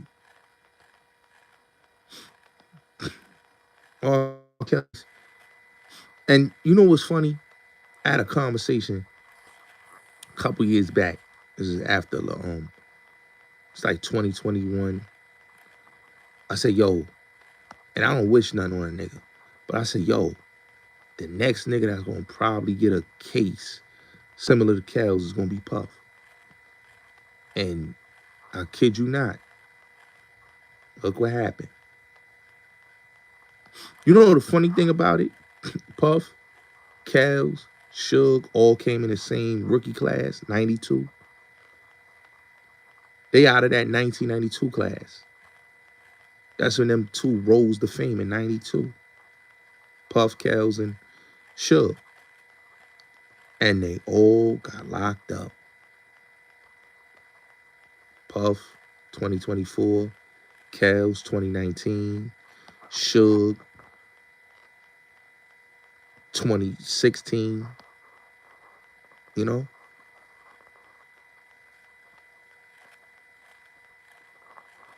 All these dudes talking about Puff is the this and that, and they make him seem like a monster, just like with Kels. How can these people be monsters when these vultures is the monsters?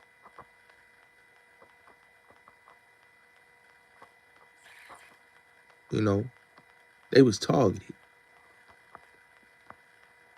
I don't respect nothing what people say because I don't go with that groupism. I don't go with that group mentality. A lot of people have a group mentality about these topics. And when I read Cal's paperwork and I read Puff paperwork, I'm like, yo, these motherfuckers is being lied on, man. They're being lied on. You know? They're being lied on. We know why Puff being lied on. We know why Cal's being lied on. I can get into the deeper shit, but that I'm gonna do that on my Patreon. I ain't gonna do that here on YouTube. I gotta pay for that. Cause I ain't gonna get too deep. Cause you know how they like to clip. So I'm gonna drop a video on my Patreon tomorrow and you gonna hear the deepness I'm gonna say on my Patreon. But I'm gonna give you the PG-13, the shit on here. So when it came to this whole case and it came to everything that was going on, it was lies. You know, everybody's willing participants, grown women, willing participants. They talked about trafficking. How can these men traffic when all they was talking about was they sexual escapades that they done with these women? When I read Kel's paperwork, it was just talking about his sexual escapades that he had with the women. Same with Kel's. His talked about sex escapade that he had with the Jocelyn, the Haley chick, and the other chick. I forgot her name, but the other chick. So that's all the paperwork was talking about. So when they went and they said what they said in the documentations, it made it seem like, yo, these men were monsters. How was they monsters? You know what I'm saying? Same thing they try to say, Cal was having sex with men and women. Puff having sex with men and women. None of these shits was true. All hearsay. But I tell people like this.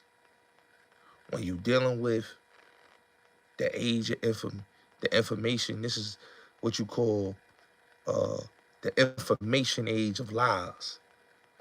Because people don't stand for the truth. They stand for the lies and the allegations.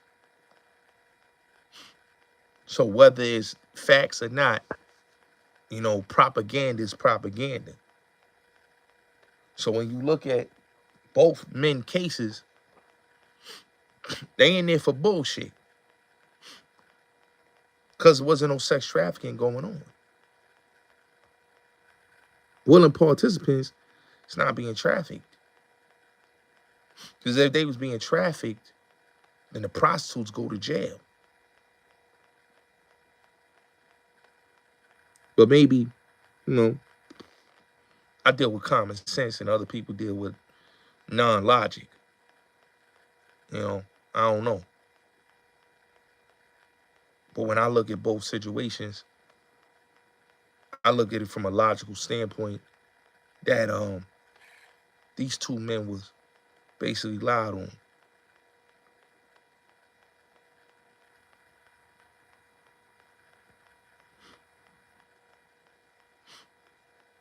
And for whatever reason why they was lied on.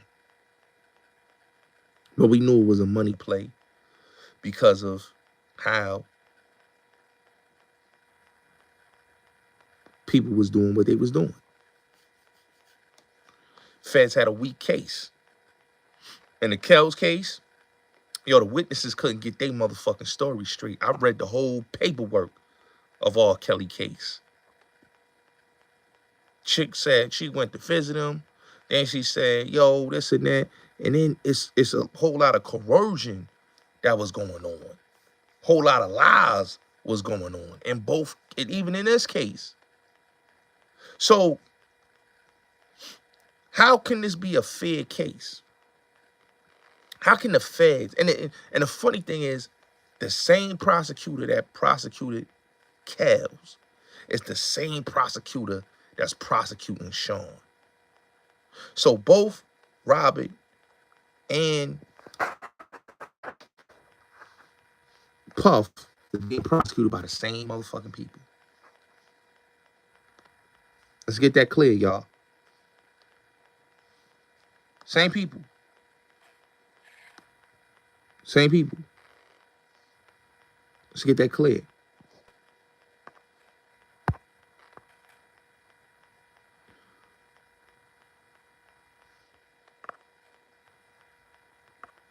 They took the case and they knew that it wasn't strong enough.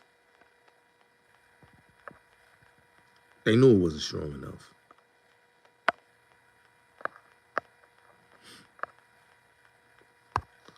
You know, if it was strong enough, they wouldn't be trying to gather so many witnesses.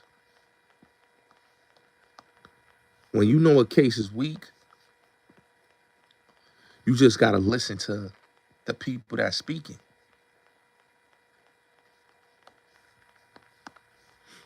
You know?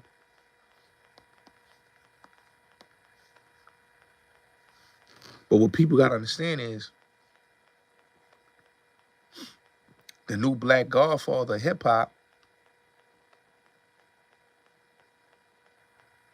is doing the same thing to Puff that he did to Kells. So it's deeper than Nino Brown. It's dudes getting vengeance on him. I listened to a diss track. I listened to a track that Eminem just did, and I said, how do Eminem know that Puff was gonna get locked up?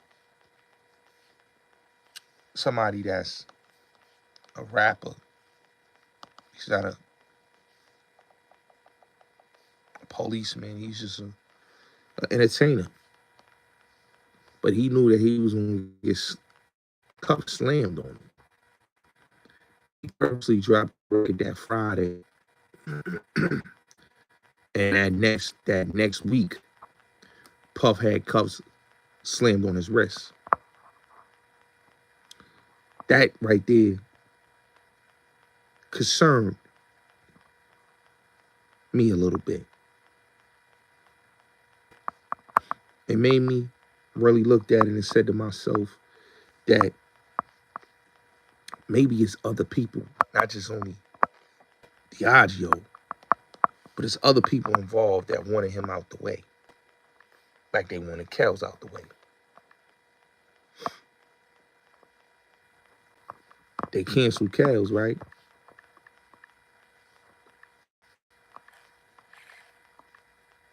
I see how they canceled him, right? See how they canceled him? They're going to do the same thing to Puff. They're going to take his music down. They're going to ban his music off the radio. They're going to do all of that. Because it's an orchestrated machine that's behind this.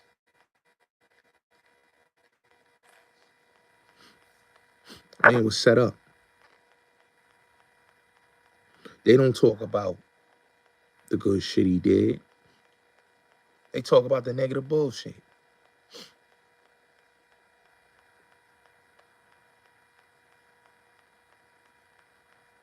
I just don't understand. Everything that they talked about was like a bunch of bullshit. They talking about the Sean shit, the Steve Stout shit, you know, all of this stuff. Salute, Scott. And then they talking about baby oil. That's the thing that gets me. What the fuck do baby oil got to do with anything?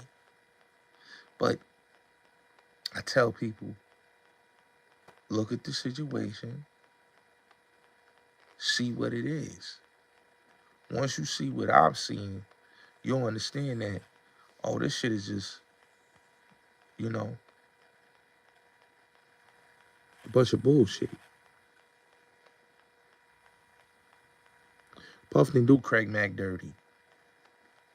If you listen to the interview Alvin Tony did, he didn't do him dirty. In fact, that man gave Craig Mack money from selling his own house in Scarsdale. He ain't give him Clyde Davis money, he gave him his own money. So how can a nigga do you dirty when he gave you his own money out his account?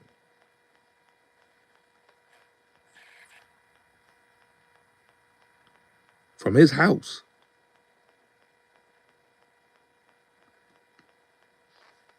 That's not a dude that did somebody dirty. Yeah, dudes they get bad contracts, but he didn't rob them niggas. Cause he gave them upfront money. He didn't give them peanuts, he gave them upfront money. He didn't do what Jay-Z do. Sign somebody and then don't want to give them a car. Come on.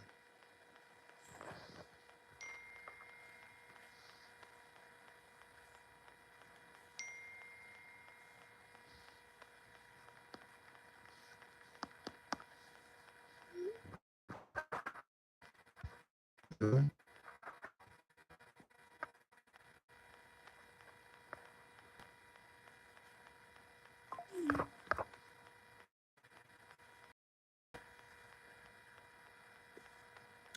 In the video with Cassie, this is what people chilling with love ask. The video with Cassie stole $100,000 in jewelry. Okay? People make it seem like he was the aggressor of the whole situation, but she stole. She wasn't his girlfriend. She didn't live with him. She ain't had nothing to do with that man. She lived on her own. He ain't hold a hostage. That's why when they say, yo, he kidnapped, how somebody gonna kidnap you and hold you hostage when you don't live in the same vicinity as that person? So they didn't hold you hostage, you know?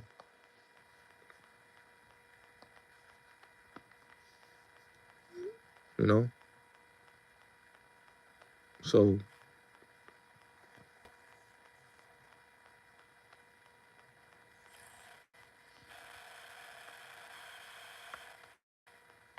that was a lie. Even the Dawn Richards shit. When people talk about that, Dawn was in a relationship with the nigga Q from Day 26. She left him to go fuck with Puff. And she slept with Puff and slept with and had a threesome with Cassie. You know, he told her, yo, you gonna get a solo career, I got you. You know what I'm saying? He was sleeping with both of them. You know, and the girl Dawn, like Cassie, ain't shit. She left her nigga for Puff. So when you look at these people and they make these stories. They tell you these stories and you hear these lies.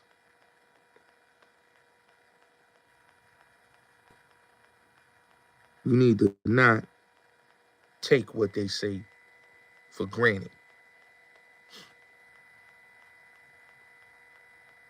It's lies.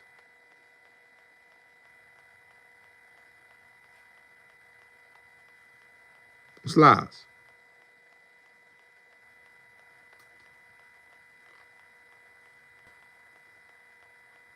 Both of them chicks was in a relationship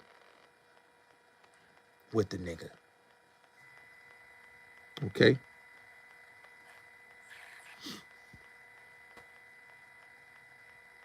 Whether you call it a sexual relationship, whatever. They was in a relationship.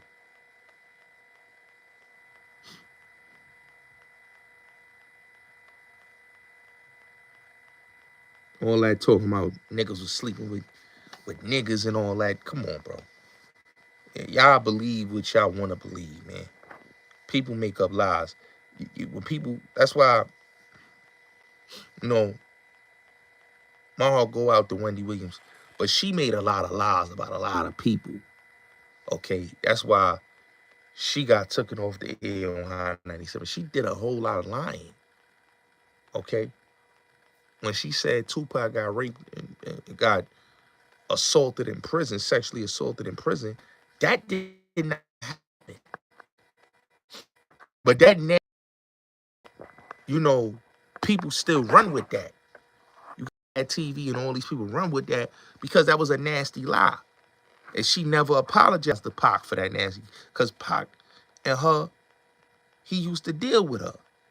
So for her to make a nasty lie and say somebody got assaulted in prison, that's fucked up. And that's what that woman did for years, made nasty lies about people. And that's what a lot of these people have been doing, nasty lies. None of this shit is true. It's all nasty lies. You know, like I said, old girl, Wendy been ran through by everybody in the industry, my nigga. She's a, listen, bro, much respect to her, but she was ran through in the industry. Okay? She was ran through. Biggie got killed by the feds, bro. Okay? I'm doing a video on TikTok and I'm gonna be exposing that. But he got murdered by the feds. You know? It wasn't no gang shit. But a lot of these people, they're lying on people for no reason. And I get it. They don't like Puff. People don't like Puff. You know, Puff been around a long time.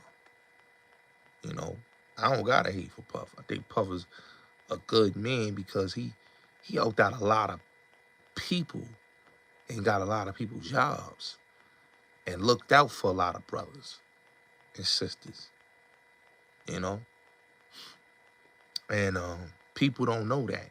You know, like when they was blackballing Sister Soldier, Puff gave Sister Soldier a position at Bad Boy. Nobody knows that. Cold as Winter, that book that she wrote, Puff backed that book. You know what I'm saying? So it's things that people don't talk about the man did. They talk about the negative about the man. They don't talk about the good that the man did. You know? They talk all this homosexual shit, this sodomite shit, and all the BS and all the hate. Like, come on, my nigga. You know what I'm saying? Like, I don't respect Roger Bones. Gene, I can respect because I understand what Gene, his malice come from with Puff. Because he talking about Wolf. He talking about, you know, what happened with D-Ferg. I get that. It's understandable. This shit happened. Man lost You know, these dudes that was close with this man. So when Puff speak about that, it's understandable. He coming from a perspective and a place of, you know, that was my man's, and shit happened.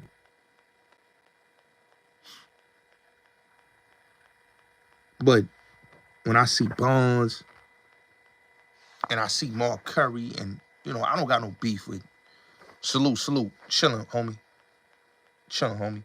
When I see Bonds and I see, you know, uh, even, you know, Mark Curry, man, just doing what they doing, man, it's like, damn, homie, like you broke bread with this man. So for you to say what you saying, that's foul.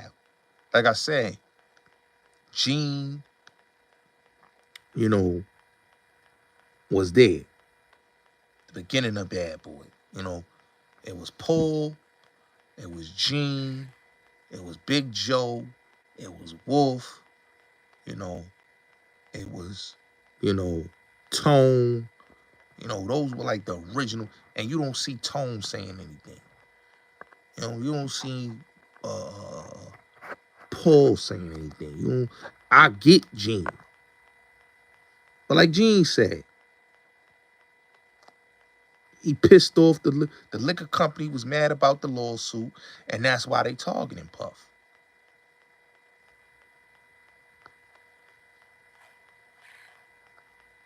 He said that out his mouth.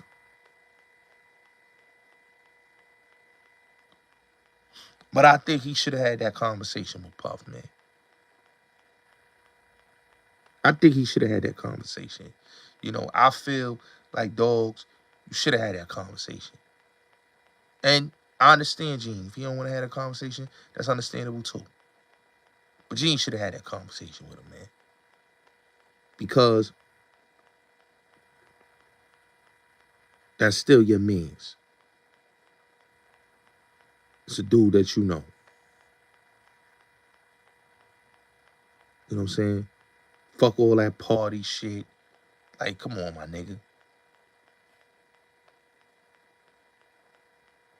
I got mad respect for Gene. You know, I ain't gonna diss Gene. I got mad respect for the brother. I like Gene. You know, he a good dude. You know what I'm saying? I don't have no beef with him. But I fucks with Puff. Like I tell people all the time. Puff gave my pops a job. Fresh home from jail. So I don't have a beef with Puff. You know what I'm saying?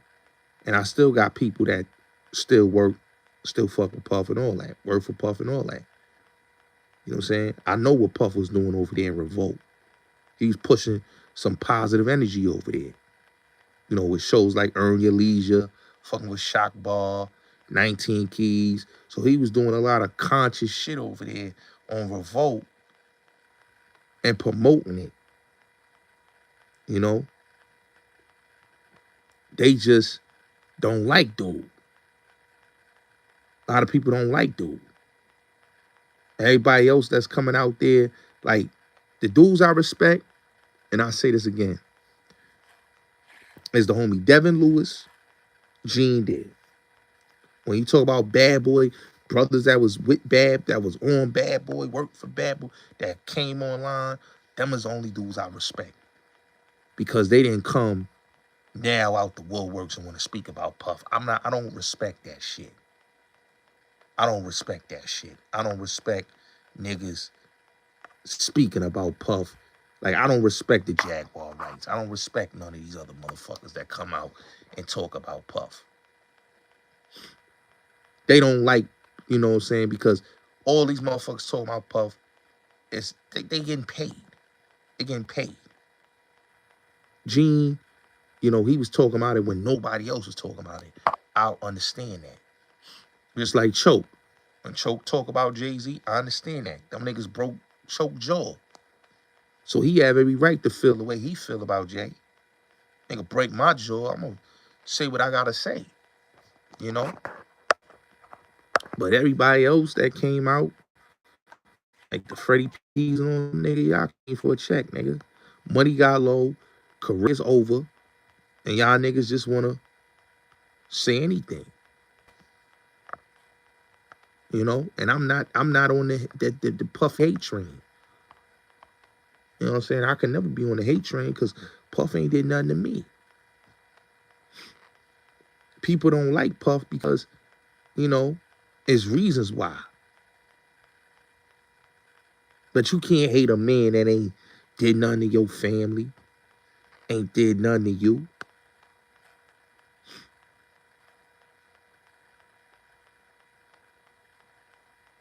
He went to jail. They arrested him on some frivolous bullshit.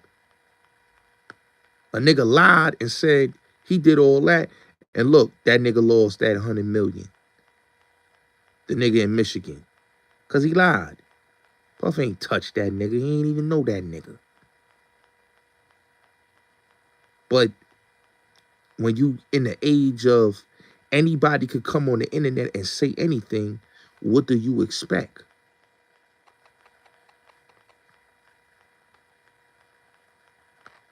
I don't believe in all that, oh, the age of the truth. None of these niggas speaking the truth.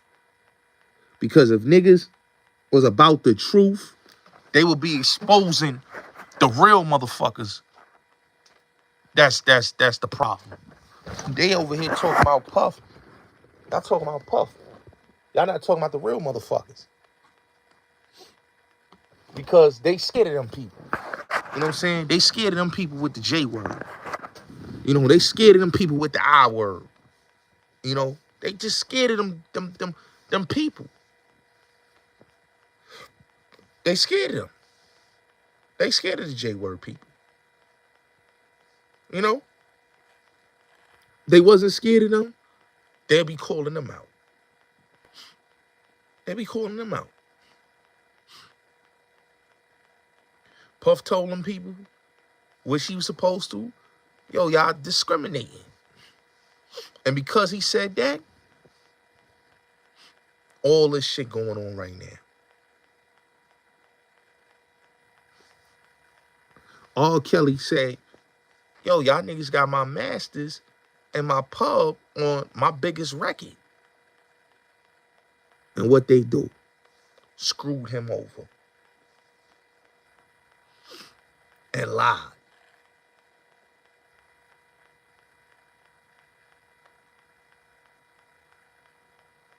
Let me tell y'all something, man. These politicians don't give a fuck about no. These prosecutors, these politicians don't give a fuck about no sex parties. Because they all go to sex parties. Okay? Your police officers, your correctional officers, your lawyers, your doctors, your prosecutors, your judges, your entertainers, your athletes, your businessmen, they all go to sex parties. Okay? So everybody that talks this old Puff having freak-offs, nigga, them niggas do that. Stop it. That video with, like I said, that video with Rkelly, it was cap. It was cap. You know what I'm saying? It wasn't him in the video. That's why he won that case in Chicago. Everybody said, oh, he paid the jury. No, he didn't pay nobody on the jury. He beat the case because they didn't prove that he was on that tape. It didn't prove that he was on that tape. And the same thing they saying about Puffy is the same thing they said about Rkelly. Intimidating witnesses. He threatened to harm the witnesses. So that's why they don't want to let him out.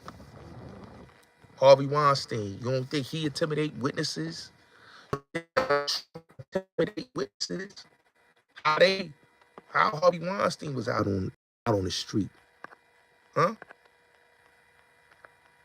Harvey Weinstein's in the hospital right now. Got a new trial and all that. Kells can't get a new trial. But they telling you that these dudes is monsters. Come on, bro. Come on, bro. Come on, bro.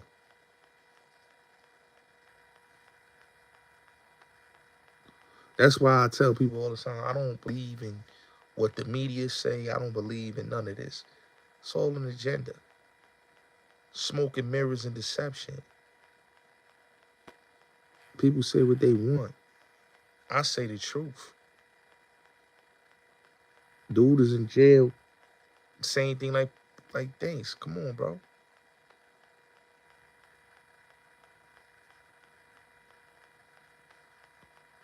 They talking about Puff with some bitches. Prostitute hoes. Like, if these is prostitute hoes, why y'all not locking them up? Same thing with Rkelly. These prostitute hoes, why y'all not locking them up? How's these men trafficking these women cross country when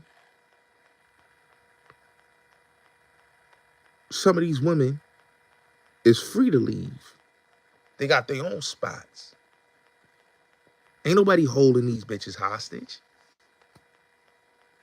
But they telling you, yo, Kel's holding women hostage.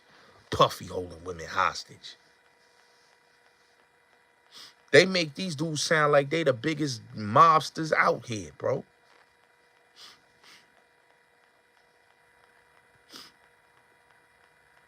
That's what they make y'all seem. So if y'all gonna go after Puff, what y'all gonna go after? Uncle Luke, Floyd Mayweather, huh? Y'all gonna go after Hype Williams, Director X, huh? All them niggas that was Irv, all them niggas that was rotating bitches. Y'all gonna go after all of them and say they trafficking? Make it make sense. Make it make sense. Puff is in jail for nothing. He's a political prisoner. Just like Bill Cosby. Conda Morgan said, you don't want to give us your property? Let's get this clear. Conda Morgan, look it up. Conda Morgan told Bill Cosby, you don't want to relinquish and give us your property? We going to incarcerate you, and we going to make sure we lock you up. And he was there for like 3 years until he got it overturned. Almost 3 years. He was in there for almost 3 and got it overturned. It shouldn't be a crime for a man to have multiple women in his house. It shouldn't be a crime. That's somebody's personal life. America wants to police people, but they do the same thing. Let me tell you something. Look up DuPont. Look up the case on DuPont with him touching an underage girl. And they gave that dude probation. Feds ain't saying we gonna lock you up. They gave him probation. He got probation. Probation. They say he suffered from affluenza. So Puff and Rkelly don't suffer from affluenza. I get it. You gotta be clear skin. It's cool. It's cool. He don't suffer from affluenza.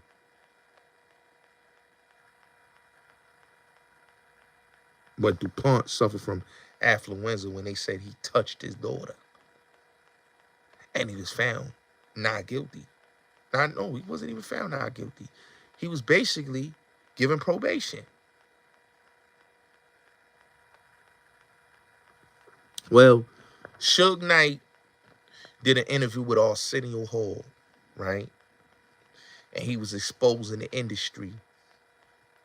And then after that, he went to the Straight Outta Compton video shoot, and he was gonna get knocked off, and then look what happened. He's in prison for 28 years.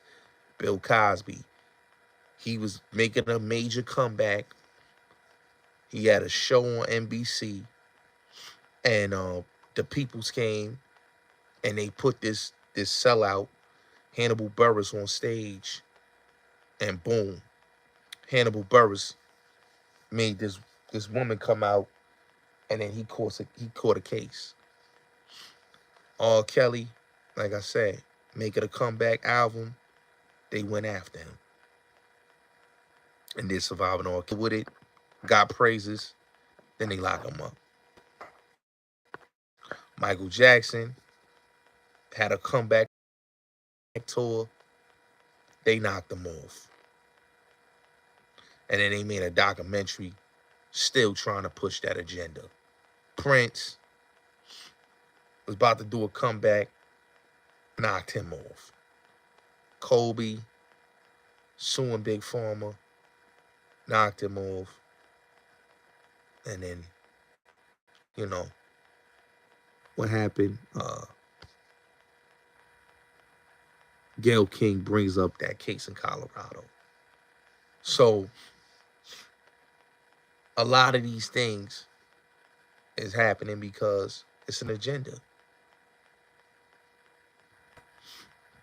No, I never said Rkelly or Puff is political prisoner. But when it comes to politics and it comes to cases, bro, all this shit is political.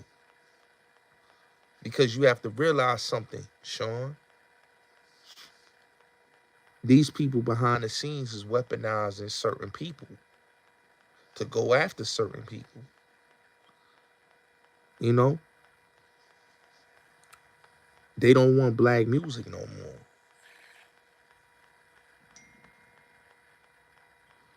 They don't want our music no more. Urban music, they want it to die out. So that's why they doing what they doing.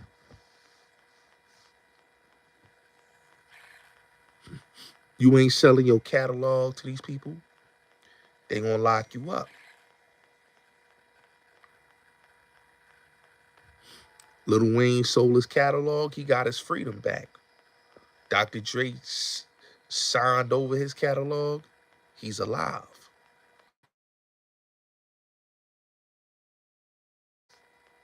He's locked up. Diddy, if he'd have signed off his catalog and not gave none of those brothers and sisters they masters and they pub, he wouldn't be going through none of that. The lawsuit and him not signing catalog over is the reason why he's not going through. He's going through what he's going through. It's deeper than what people think. You know? But they'll tell you all of this. And they'll make you believe that it's not what it is. It is. Like I said, man. These people play dirty. You know? And it's an agenda. You know, so yeah, I don't believe this whole thing about Puff. I don't believe this shit about calves. I don't believe none of this shit. I believe that people, you know, is misconfused. And everybody got an agenda. But nobody is focusing on the true agenda and what's going on. Once you start talking about owning shit, you become a problem. And like, you gotta understand, Puff, Rkelly, they under that red and green flag. And if you know what that red and green flag stands for, you understand what's going on. You know, I'm under that red and green flag. So we targeted individuals just being under that red and green flag. Everybody that's under that red and green flag, see, they all get incarcerated.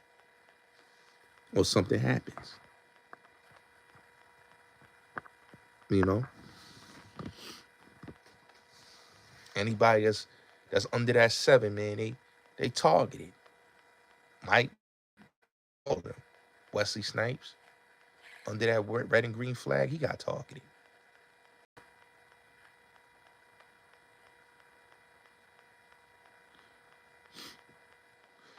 You got to understand the Jeffrey Epstein shit,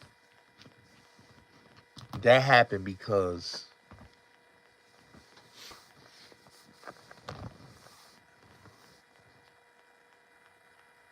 prosecutor at the time, that was the federal prosecutor in Florida, had got, he had lost re-election. He had immunity, Sean, okay? And really what they did was illegal with the whole Epstein shit because the man had immunity.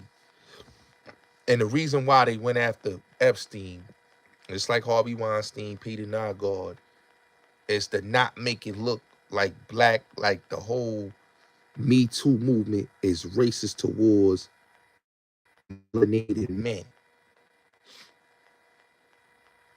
Now, if the agenda was promoted like how it was promoted, Epstein and none of them would have been in prison.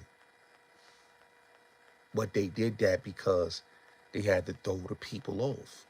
That's what they do.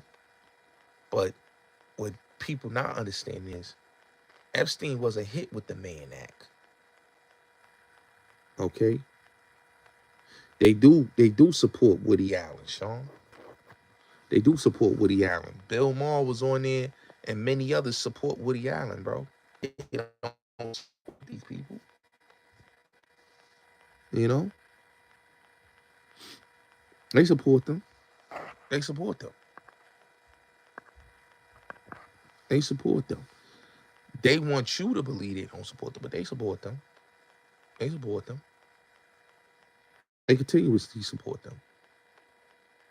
They just tell us not to support our people, but they support theirs.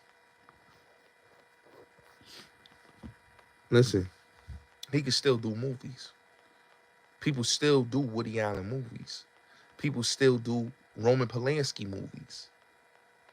Just because he's saying that he can't get funded, that don't mean anything.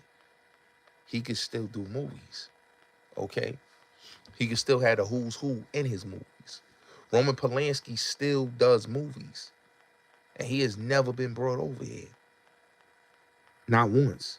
That man is a fugitive, Roman Polanski. Do you see the feds going to pick him up? No. You know?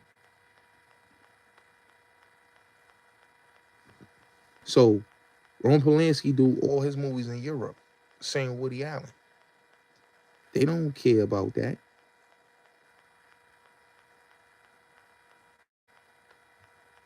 You know what I'm saying? They don't care about that. He's still doing movies with the top names. They not saying, yo, I'm not gonna work with Woody Allen. That's cap, Sean. You know that. They still gonna work with him. Still gonna make money with him. You know? And yo, I might have to time you out for like 5 minutes, bro. That's too much. They still working with him. So we can get funded. When it come to Puff and Rkelly, bro, they want to dry them out. You know, Rkelly had a lot of money. A lot of money. But they drowned his account out. And once you drown somebody's account out, they can't afford to pay for their lawyers. They gonna keep drowning you out.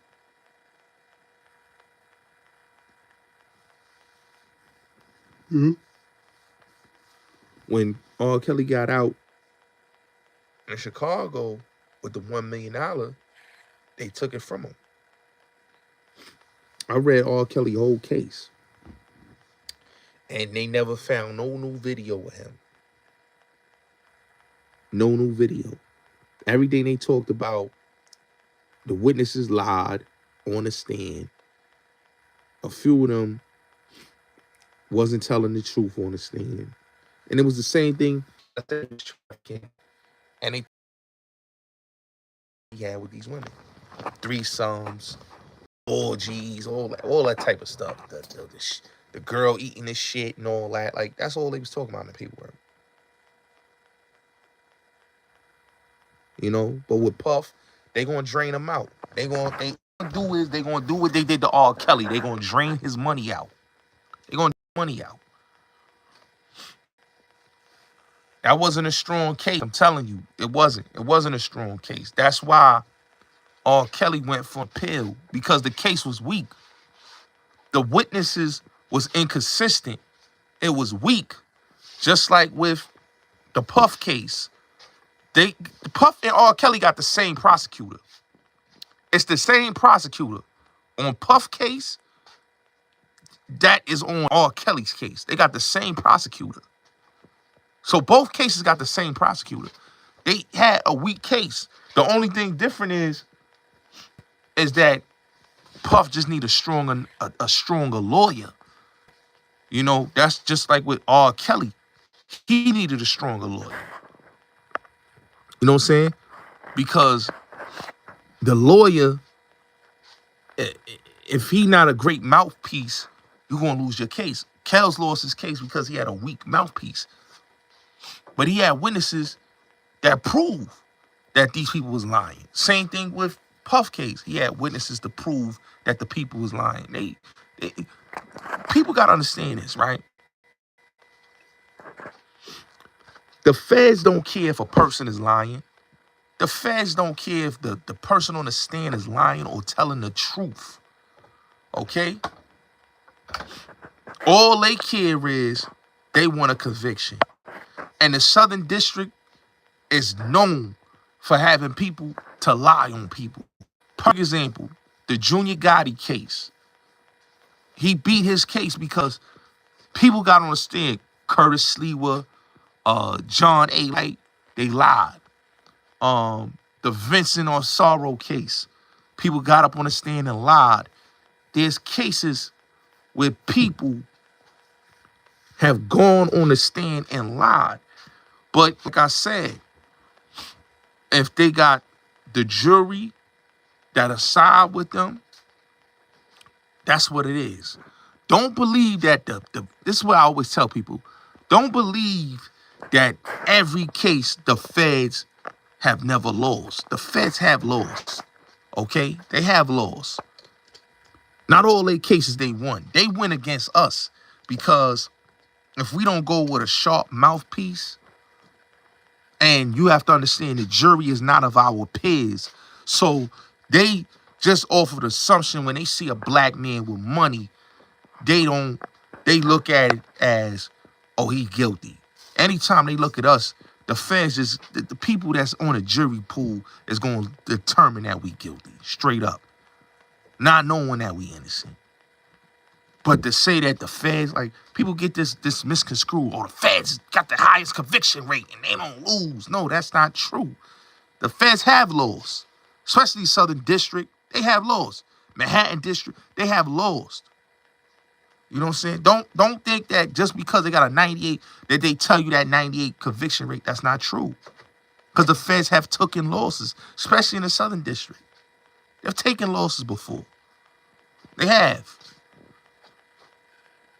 It's a lot of cases. You can go back. It's cases. Big prominent cases that they lost. You know? So, with the Puff and R. Kelly case, they were weak cases. They were weak cases. The witnesses and Kel's case was lying. You know, I read the paperwork. They lied. You know, they lied. They lied. You know, and the people, you know, they just gonna go with the narrative. This is a black man that's pimping these women and trafficking them, and we gonna find him guilty. That's what it was with the Kells case. And in the Puff case, you know, it's gonna be the same thing. They're gonna look at him and they're gonna portray him as this is a monster, and they're gonna convict him. You know? You see, they don't want to give him. They don't want him to be out on the street. So you already know it's an agenda right there. You know,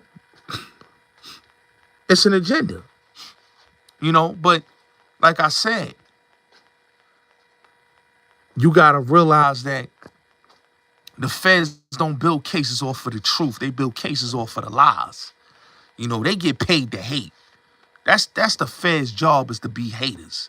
They professional haters.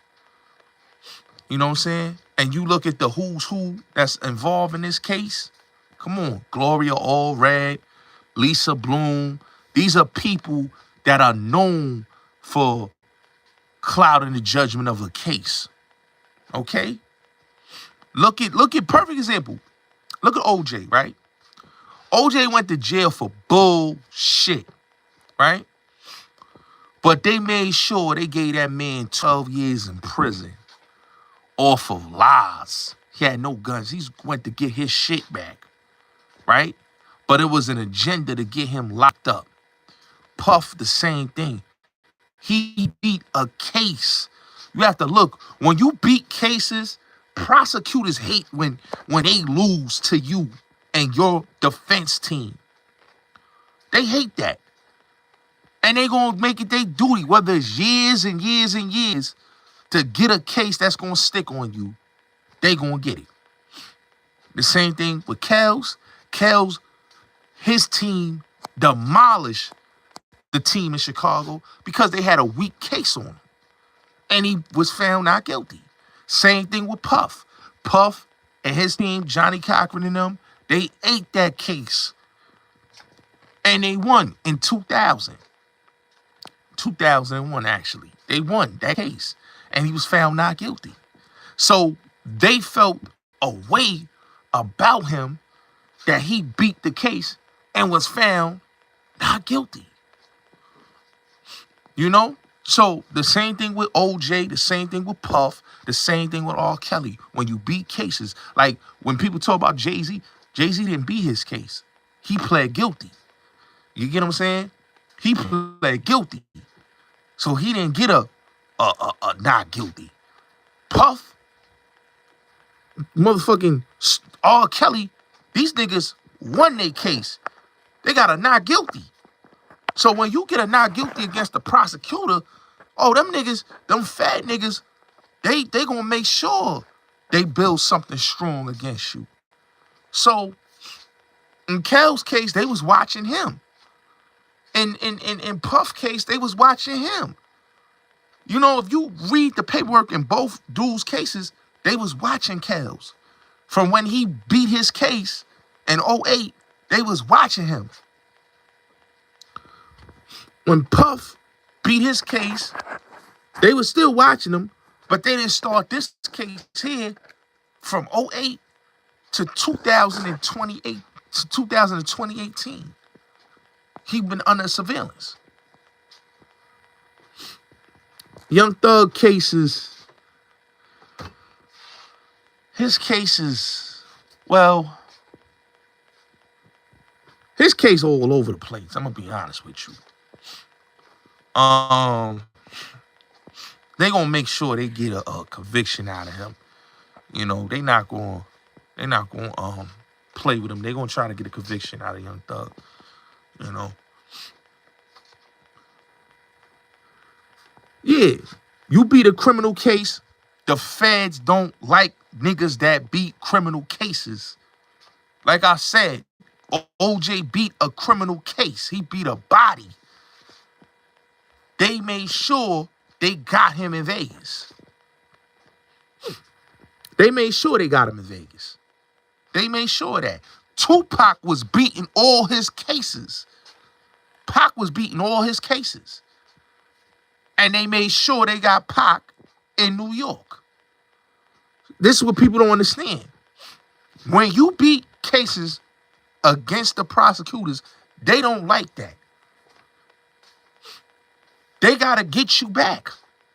Because, hold up, you making us look stupid. We got to get you back. And that's what people don't understand. So with them cases that we talking about, yeah, they had to spank them. You know? And it's sad because it shouldn't be no cases. It should have been no case on Rkelly. It should have never been no case on Bill Cosby. It should have never been no case on OJ. It should have never been no case on Puff. It should have never been no case on nobody. Suge Knight, his case, that should have never been a case because he was running for his life. Somebody was trying to kill him. But those prosecutors had an agenda. They wanted him out the way. So their agenda was, we been wanted you out the way. We gonna make sure we give you 28 years in prison. He should have never got 28 years. So when it goes to all these people, that's what I'm saying, man. You know, this is retaliation. Every time you look at these cases that these brothers done caught, it's all retaliation. Bill Cosby, the district attorney, said in 2014 when he was running, was 2014? 15. The prosecutor said, I'm going to make it my due diligence to prosecute Bill Cosby. That was his campaign. That was his campaign ad. To prosecute Bill Cosby. Bill Cosby case was thrown out in 2004 with the Andrea Constant chick. So the prosecutor, the new prosecutor of Montgomery County was like, no, I'm going to make sure I get a conviction out this man. Retaliation, politics. That's what prosecutors is about. Retaliation, politics. When a prosecutor feels that they lose a case, they have to do retaliation. And that's what they do. And all these cases, if you look at it, it's all the same. It's retaliation politics. The prosecutors lost the case and they want retaliation. You don't think they don't say, look at this man? Come on, bro.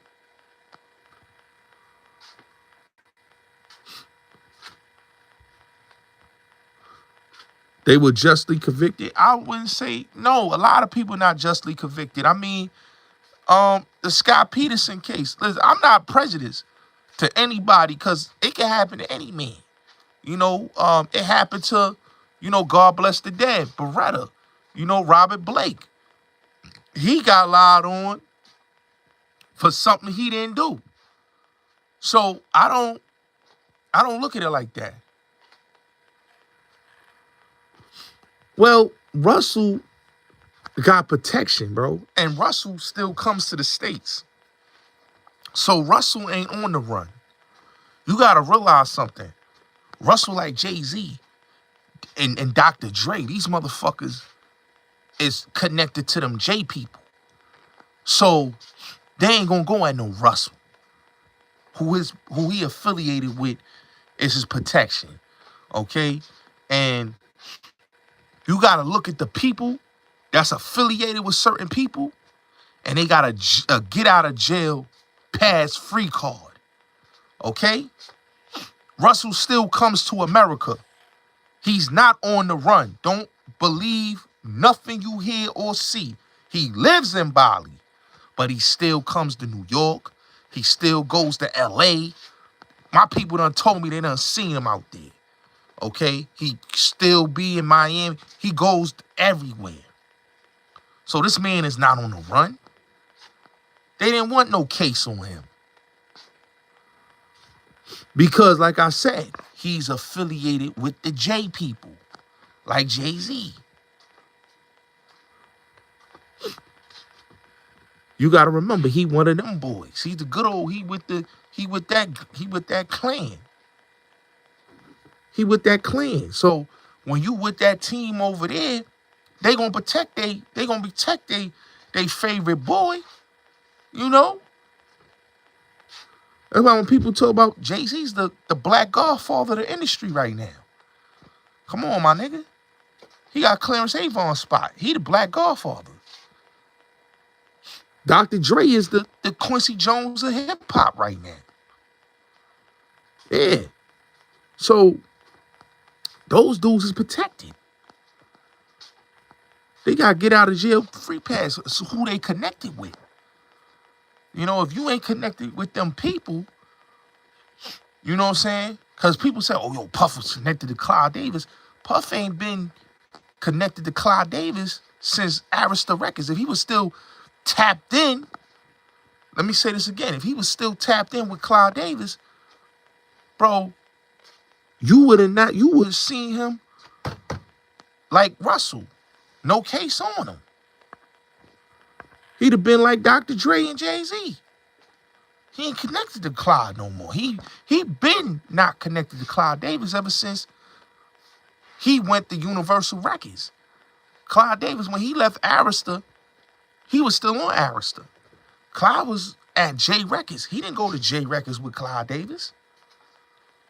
That's why I always say, what y'all niggas be talking about Clive Davis. Clive Davis and him ain't connected like that. Yeah, he did business with Clive, but come on, my nigga. They ain't connected like that. They did business, but they ain't connected. Russell is connected with them people.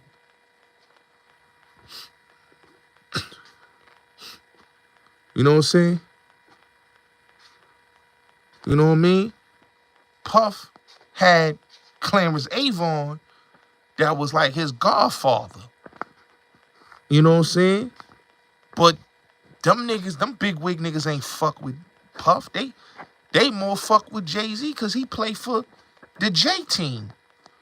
He one of they people. You get what I'm saying?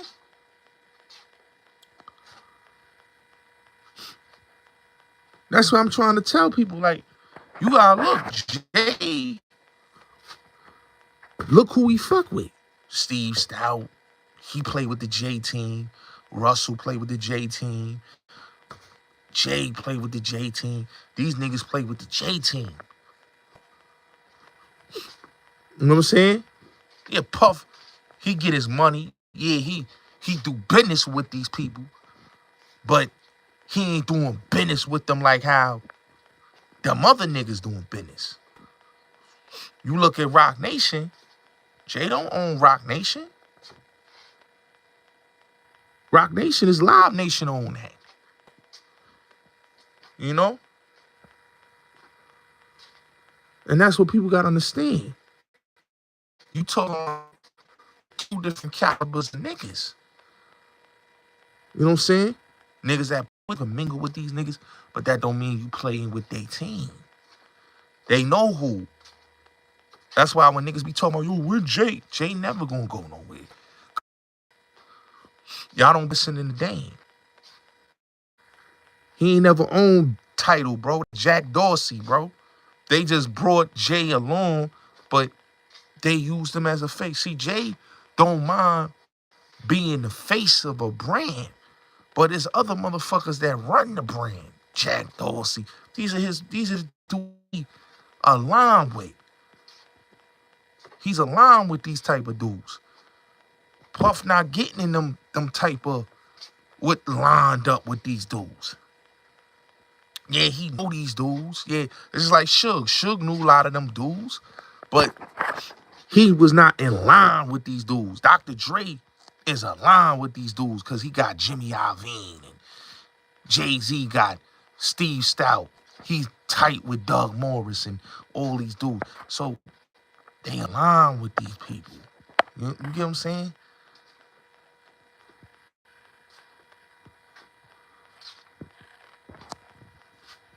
You know? That's why I be trying to tell people. You gotta understand, it's certain people in the game. You play the game. You got the dudes that play the game, and you got the dudes that don't play the game. Puff played the game. But you got dudes like Jay and Russell, they don't play the game, bro. Andre Harrell been let go, bro. He ain't had no clout in the industry. Once what happened to him at Motown, bro, he had no more clout in the industry, like on label lies. That's why Puff kept him around. Puff had him at Revolt. You know, he was working for Puff. He wasn't working for no other his own company. You know what I'm saying? Like I said, after the Motown situation, they ain't give him another company. You know? They ain't give him another company. You know? That's a fact. You know, but like I said, man, these dudes is not a Russell and a Jay-Z, you know, a Quincy Jones or, you know, a Dr. Dre. They play ball. You know, they play ball. Certain motherfuckers play ball, you know, and then you got motherfuckers that don't play ball. Bill Cosby, that's why they always just say Bill Cosby was arrogant. He just didn't play ball with motherfuckers. Yeah, I do business with y'all. I might laugh and chop it up, hee ha ha with y'all niggas, but I'm a spook who sat by the door, nigga. I'm absorbing the game, and I'm taking what I'm getting from you motherfuckers, but it ain't no friendly shit. You know, these niggas like the niggas I'm talking about, Dre and Jay, them niggas is friendly, bro. Them niggas is connected with them niggas. You know? Them niggas is connected with them niggas. That's why them niggas is protected. They never gonna go down, bro. Yo, MS Doom, you gotta understand something, bro. If you connected to certain type of people, you never gonna go down, bro. It's the ones that rebel is the ones that's gonna go down. When you rebel and you want to get shit for your own, they always gonna do that. You know? That's a fact. You know what I'm saying? You gotta look, man. Jay is the biggest gatekeeper in the industry, bro. Biggest. When I hear niggas talk about Russell Simmons, I'm like, nigga, Russell Simmons he lives in Bali, but he still comes to the States. All he does is take a jet to America and then go back. That's all he does.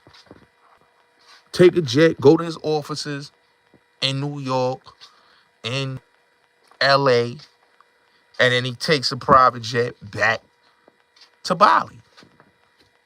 But he still comes to the States. So he's not banned from America. That's what I don't never understood why niggas say that goofy shit. Cause I'd be like, yo, damn, y'all niggas is goofy.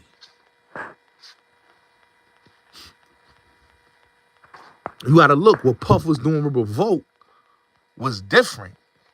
See,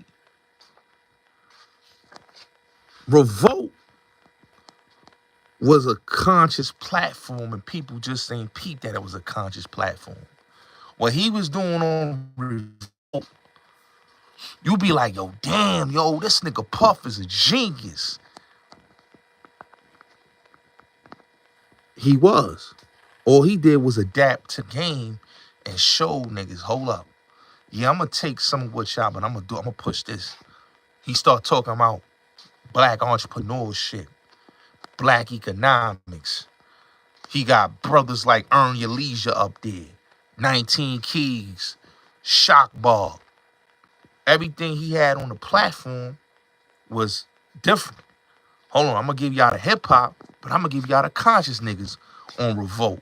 I'm gonna start talking about politics on a different type of level. Once he started doing that brand, and then he was trying to purchase BET and all this other stuff, but what he was trying to do with his brand was doing what Bob Johnson did with BET. He was doing with Revolt. And those people just ain't like what he was doing. Him having Revolt World where all the black entrepreneurs go out there and showcase their business. He was doing things that y'all say Jigga Man don't do that shit. Cause he ain't about that. You know what I'm saying? So when you is doing shit like that, they got a problem with people like that. That's why they go after people like that. That's why I said, my nigga, I'm not no stupid nigga. I read between the lines. I see what's going on. The ones that play the game, is still in the game. The one that play the game is still in the game. What people is, when it come to vote or die, or it come to any of that shit, this political shit, my nigga, they all the same. That's why when I see niggas talking about, oh, I'm fucking with Trump and I'm fucking with Kamala, y'all niggas is clueless. What Puff was saying was Biden and Trump ain't doing nothing for us because they not speaking our agenda. Their agenda is for other people besides us. That's what niggas ain't listening.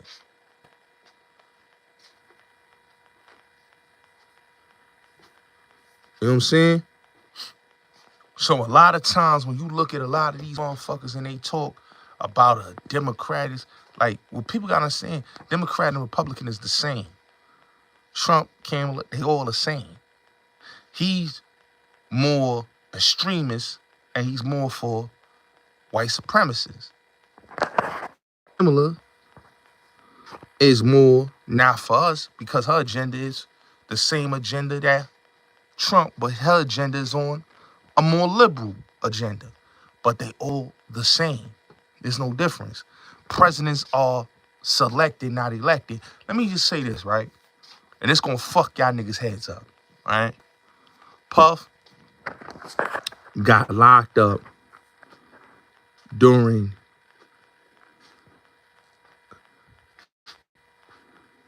the 2024 election. Rkelly got locked up and caught his case during the time of the 2020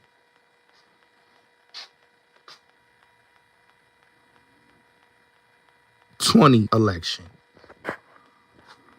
Suge and Bill Cosby got arrested during the 2016 election.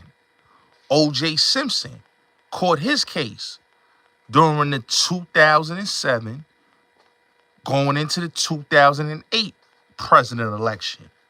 Notice that all these cases of these legendary people that we talking about was all during an election time. Okay? All during an election time. So peep the game, peep the prognosis. All this shit is during and doing after election. Dr. York, when he got arrested and caught his case was 2004 during election time.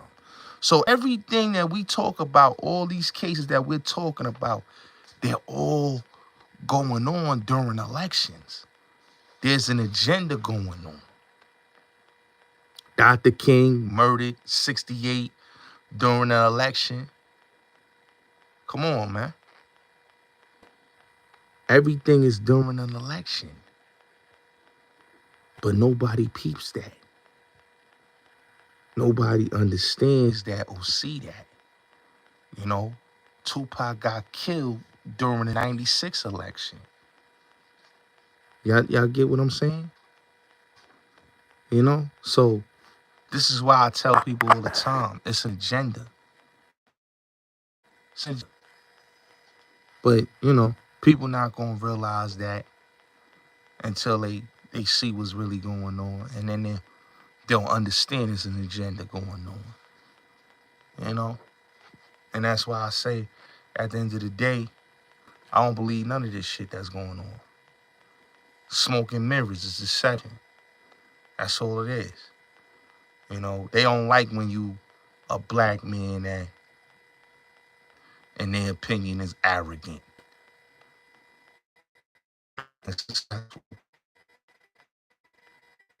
They want you to be a little more oath.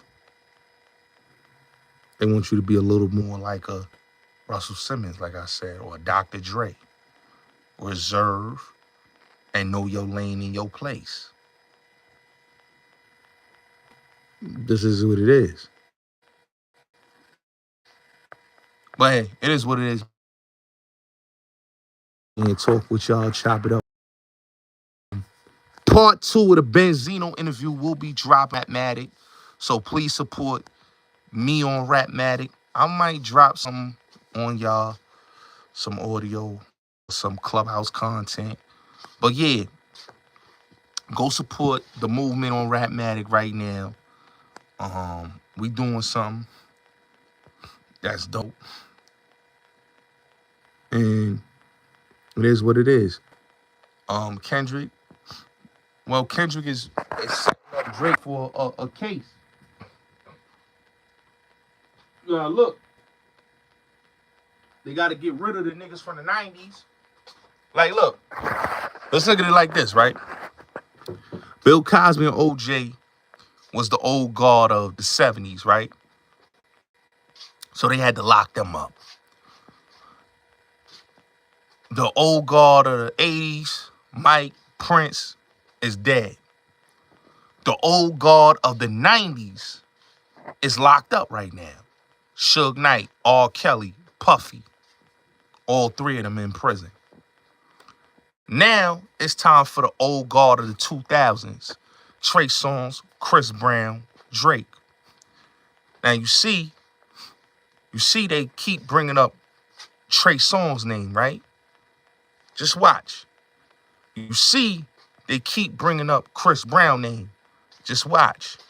That Sage the Gemini shit. Just watch with the Chris Brown shit.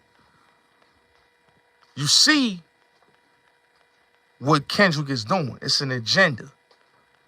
They sent them to go and attack, oh boy, Drake.